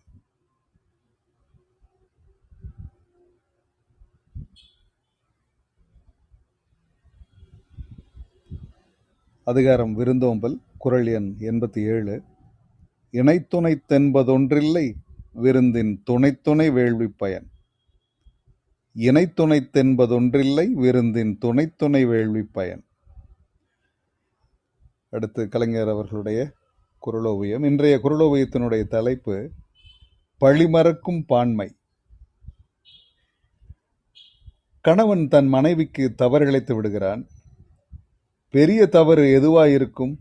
நாளைக்கு வந்து விடுகிறேன் என்று கூறிவிட்டு போனவன் சொன்னபடி வந்திருக்க மாட்டான். கொடுத்த முத்தம் காய்வதற்குள் அடுத்த முத்தம் அளித்திருக்க மாட்டான். நிலவின் அழகில் ஈடுபட்டிருந்திருப்பான். என்னை விட நிலவு அழகோ என அங்கிருக்கும் ஆரணங்கு கேட்டிருப்பாள். ஆமாம், உனக்கு ஒரு குறையுண்டு என்று கூறுவான். நிலவைப் போல களங்கம் காதலியின் முகத்தில் இல்லை என்ற எண்ணத்தை மறைத்து கொண்டு குறை உண்டு என்று குறும்பு மொழிந்ததை அவளால் புரிந்து கொள்ள முடியாமல் போயிருக்கும். இப்படி ஏதோ ஒரு வகையில் அவன் தவறு செய்திருப்பான். எந்த தவறை கணவன் செய்திருந்தாலும் அவள் மன்னித்து விடுகிறாளாம். இல்லை, மறந்து விடுகிறாளாம். அதுவும் இல்லை. அந்த தவறு அவளுக்கு காணப்படாமலேயே போய்விடுகிறதா. எப்போது? கணவன் அருகே வந்துவிட்ட போது. அதற்கு உதாரணம் தருகிறார் வள்ளுவ பெருந்தகை. கண்ணுக்கு மையெழுதுங்கோலை கையிலே வைத்திருக்கும் பொழுது பார்க்க முடிகிறது. அதே கை அந்த கோலை கண்ணிடத்திலே கொண்டு போய் மையெழுதும் நேரத்தில் கண்களுக்கு அந்த எழுதுகோல் தெரிவதில்லை. அதே போல கணவன் எந்த வகையான தவறு செய்திருந்தாலும் அவனை தன்னருகே கண்டதும் அந்த தவறுகள் எல்லாம் கண்ணருகே வந்துவிட்ட மையெழுதும் கோல் போல மறைந்து விடுகின்றன என்கிறார்.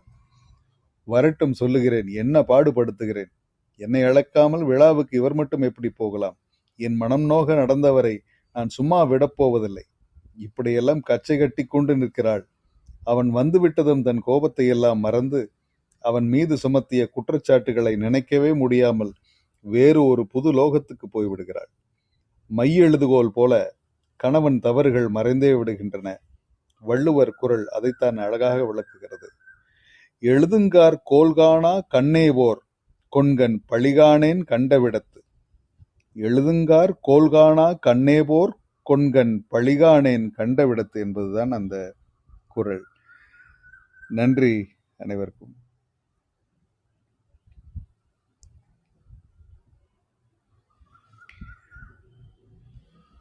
சிறப்பு. அடுத்த பதிவு யார் கொடுக்க இருக்கிறீர்கள்? ரவி,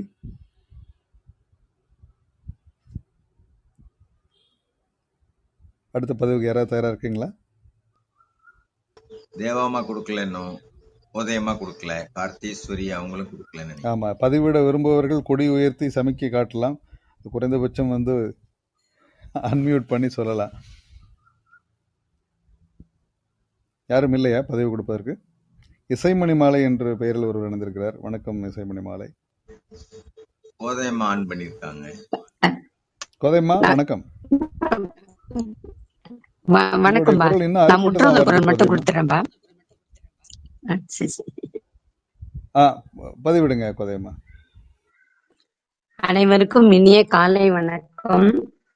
இன்றைய முற்றோதல் குரல் அதிகாரம் 9 விருந்தோம்பல். விருந்தோம்பல்னா விருந்தினரை உபசரித்தல். இதுல 87வது திருக்குறள். இணைத்துணை தென்ப ஒன்றில்லை விருந்தின் துணை துணை வேள்வி பயன். இணை துணைத்து என்பது ஒன்று இல்லை விருந்தின் துணை துணை வேள்வி பயன். நன்றி. நன்றி கோதையம்மா. மிக அழகான பதிவிடுவீங்க. விளக்கமான ஒரு பதிவு. உங்களுக்கு நேரம் இல்லைன்னு நினைக்கிறேன். சிறப்பு. இன்னும் தேவா இருக்காங்க, மணிமேகலை அக்கா, கவிதா, இசைமணி மாலை, கார்த்தீஸ்வரி, யாராவது தேவா நீங்க பதிவிடுறீங்களா?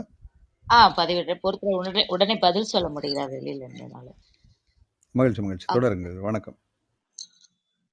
அவையுறனருக்கும் வணக்கம். இன்றைய அவை முற்றோதலுக்கான குரல். இணைத்துணை தென்பது ஒன்றில்லை விருந்தின் துணை துணை வேள்வி பயன். இணைத்துணை தென்பதொன்றில்லை விருந்தின் துணை துணை வேள்வி பயன். இன்றைய எனது பதிவு அதிகாரம் 23 ஈகை. குறள் எண் 225. ஆற்றுவார் ஆற்றல் பசியாற்றல் அப்பசியை மாற்றுவார் ஆற்றலிற்பின்.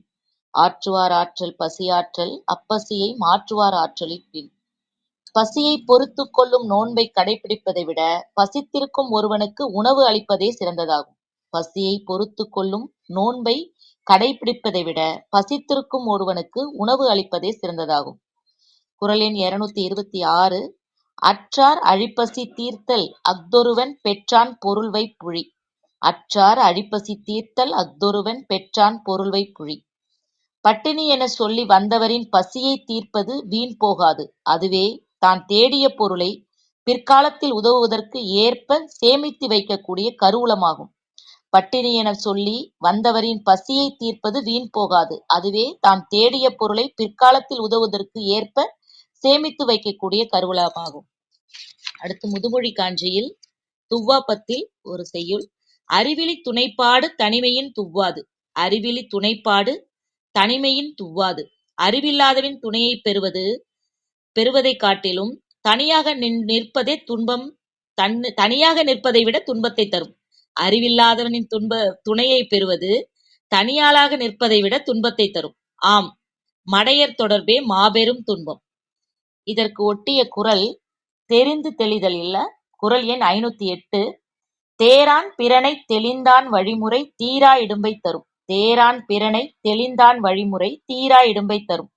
ஆராய்ந்து பார்க்காமல் ஒருவரை துணையாக தேர்வு செய்து அமர்த்திக் கொண்டால் அவரால் வருங்கால தலைமுறையினருக்கும் நீங்காத துன்பம் தரும். ஆராய்ந்து பார்க்காமல் ஒருவரை துணையாக தேர்வு செய்து அமர்த்திக் கொண்டால் அவரால் வருங்கால தலைமுறையினருக்கும் நீங்காத துன்பம் தரும். வாய்ப்புக்கு நன்றி, வணக்கம். நன்றிங்க தேவா. ஆனால் அந்த குரலுக்கான இணையான பாடல் கொண்டு வர்றது தான் சிறப்பு. கார்த்தீஸ்வரி ஏதோ சொல்ல வர்றாங்க. கார்த்தீஸ்வரி வணக்கம். வணக்கம், அனைவருக்கும் வணக்கம். தமிழ் வணக்கம், குரல் வணக்கம். இன்றைய முற்றோதல் குரல்: இணை துணை என்பதொன்றில்லை விருந்தின் துணை துணை வேள்வி பயன். இணை துணை என்பதொன்றில்லை விருந்தின் துணை துணை வேள்வி பயன். விருந்தோம்பல் என்ற வேள்வியின் பயன் இவ்வளவு என்று அளவிட்டு கூற இயலாது. அது உபசரிக்கப்படும் விருந்தினரின் தகுதியை பொறுத்ததாகும். இதுல 2 விஷயம் எனக்கு தோணுச்சு. வேள்வி அப்படின்னு சொல்றது வசதி படைத்தவர்களும் செல்வந்தர்களுமே செய்யக்கூடிய ஒரு செயல். அவங்களாலதான் முடியும். அந்த பண வசதி படைத்தவர்களாலதான் வேள்வி எல்லாம் நடத்த முடியும். ஆனா இல்லாத ஏழை எளியவர்களால அதெல்லாம் செய்ய முடியாது. அவங்களுக்கு வள்ளுவர் என்ன சொல்றாரு, நீ விருந்தோம்பலை நடத்து, விருந்தோம்பல் செய்யே, உனக்கு வேள்வியினுடைய பயன் கிடைக்கும் அப்படின்னு சொல்றாருன்னு நான் நினைக்கிறேன். இன்னொன்னு, வேள்வி நடத்தும் போது கணவன் மனைவி இணைந்துதான் நடத்துவாங்கன்னு சொல்லுவாங்க. அப்போ ஒரு வீட்டுல விருந்தோம்பல் சிறப்பா நடக்கணும் அப்படின்னு சொன்னா கணவனும் மனைவியும் மனசு ஒத்து செஞ்சாதான் அது சிறப்பா செய்ய முடியும். கணவனுக்கு பிடிக்காம மனைவியோ, மனைவிக்கு பிடிக்காம கணவனோ செய்ய முடியாது. அதனால அப்படி சொல்லியிருப்பாரோ அப்படின்னு எனக்கு தோணுச்சு. நன்றி, வாய்ப்புக்கு நன்றி.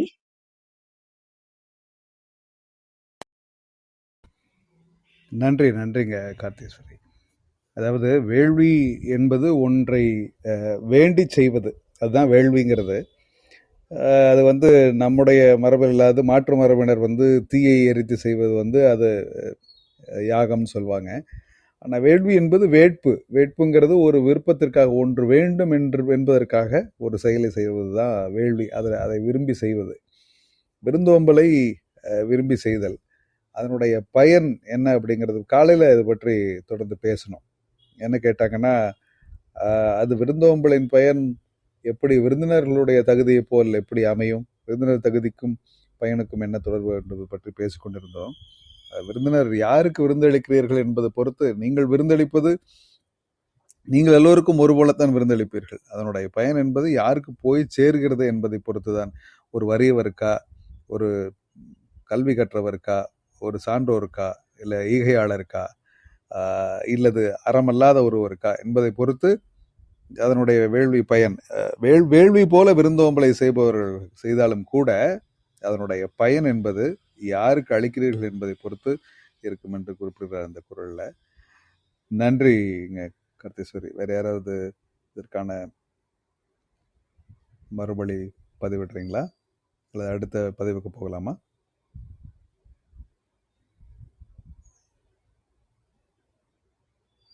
சரி, அடுத்த பதிவு யார் கொடுக்குறீங்க? யாராவது தயாரா இருக்கீங்களா? நான் கொடுத்துடுறேன். வணக்கம் கவிதா, தொடருங்க. வணக்கம். தமிழ் வணக்கம், குரல் வணக்கம். இணை துணை என்பதொன்றில்லை விருந்தின் துணை துணை வேள்வி பயன். இன்றைய முற்றோதல் குரல். நீங்கள் நிறைய பொருள் சொல்லியிருப்பீங்க, அதனால என்னோட பதிவுக்கு போகிறேன். தினம் ஒரு தரிசனம் அந்த புத்தகத்திலேருந்து என்னுடைய பதிவு. இன்னைக்கு சுமை இல்லா பயணம். வான் நோக்கி ராக்கெட் சீறி பறக்குது, அதிசயப்படுவோம். அதோட ரகசியம் என்ன அப்படின்னு கேட்டா, தேவையில்லாத எடையை நீக்கியபடி மேலே போகிற தத்துவம் அது. தேவையற்ற சுமைகளை குறைக்கும் போது பயணம் இனிதாகுது. ஒரு முறைதான் வாழ்றோம். சுமைகளோடும் குப்பை தொட்டியாகும் அளவு சேர்த்து விட்ட கவலைகளோடும் பயணிக்க இல்லை. வயலின் கம்பிகள் மாதிரி இசை கொடுக்க தயாரா இருக்குது நம் மனது. அதுல நல்ல விஷயங்கள் அப்படிங்கிற வில் கொண்டு படர விட்டா அது மெல்லிசை எழுப்புது. ரொம்ப அழுத்தமான துயரம் அப்படிங்கிற இரும்புனால தேய்ச்சா வயலின்ல இசை எழாது. தேவையற்றது வேண்டாம் அப்படின்னு சொல்ற ராக்கெட் மேல மேல உயருது. எல்லாம் வேணும் வேணும் அப்படின்னு ஏத்திக்கிட்ட மாட்டு வண்டி படுத்துறது. அதனால கவலைகள், துயரங்கள் போன்ற சுமைகளை உதிர்த்திடுங்கள் அப்படின்னு மாட்டு வண்டி வேண்டாம் ராக்கெட்டில் புறப்படுவோம்னு இந்த பதிவு முடியுது. இதுக்கான குரல் எனக்கு தோன்றது பீலிப்பை சாகாடும் மச்சிரம் அப்பண்டம் சால மிகுத்து பெயின் தான் தோணுது எனக்கு. நன்றி. சிறப்பு, அருமையான ஒப்புமை, உங்களுடைய பதிவுக்கான ஒப்புமை. சற்று இடைவேளைக்கு பின்பு உங்களுடைய குரலை கேட்டது மற்றும் மகிழ்ச்சி. அடுத்த பதிவு யார் பதிவிடுறீங்க? இசைமணி மாலை மற்றும் மணிமேகலை அக்கா மட்டும்தான் இருக்காங்கன்னு நினைக்கிறேன். யாராவது பதிவிடுறீங்களா?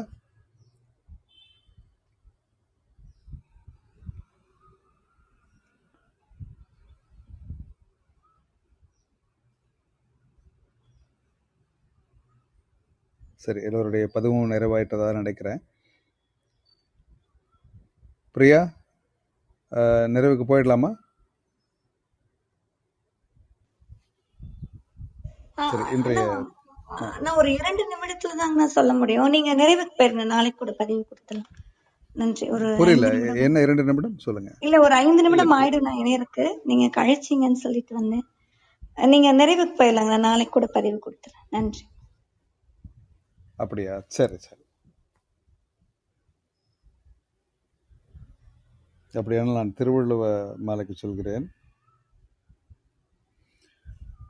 இன்றைய திருவள்ளுவ மாலை யார் எழுதியதாக இருக்கும்? எடுத்துக்கொள்கிறேன்.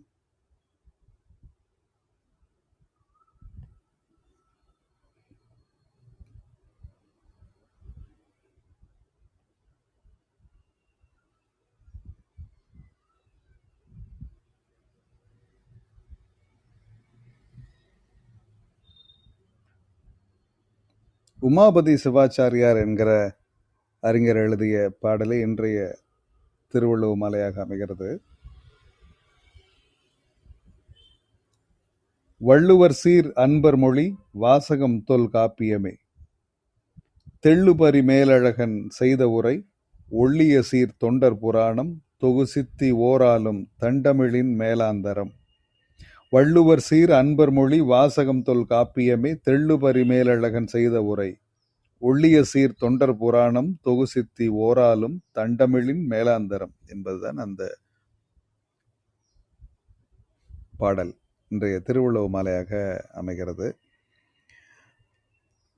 மிக்க மகிழ்ச்சி. ஒரு நாளும் இந்த நேரம் திருக்குறள் கற்பதற்கும் கற்பிப்பதற்கும் நமக்கு வாய்ப்பாக அமைகிறது. சற்று தாமதமாக இணைந்தவர்களும் வர இயலாதவர்களும் இது தொடர்ந்து வலையேற்றப்படுகிறது. ஒவ்வொரு நாளும் நம்முடைய பதிவுகள் இணையத்தில் பல்வேறு பாட்காஸ்ட் தளங்களில் கேட்க கிடைக்கிறது. அதனுடைய ஒலிப்பதிவை மேலே குத்தி வைத்திருக்கிறேன். ஆர்வம் இருப்பவர்கள் தொடர்ந்து அதை கேட்டு பயன்பெறுங்கள்.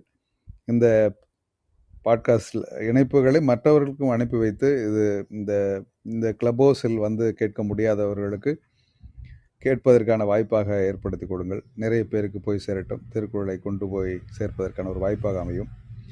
எனவே இணைந்திருந்த அனைவருக்கும் மிக்க நன்றி. உங்களுடைய பங்களிப்பு ஒவ்வொரு நாளும் அவைக்கு சிறப்பு சேர்க்கிறது. மீண்டும் நாளை காலை இதே நேரம் இணைவோம். வள்ளுவம் பற்றி சிந்திப்போம். வாழ்க்கையை வளமாக்கிக் கொள்வோம். இந்த நாள் மிக இனிய நாளாக உங்கள் அனைவருக்கும் அமையட்டும். அவை இனிதே நிறைவுறுகிறது. நன்றி, வணக்கம், மகிழ்ச்சி. குரல் டாக்கர்ஸ்.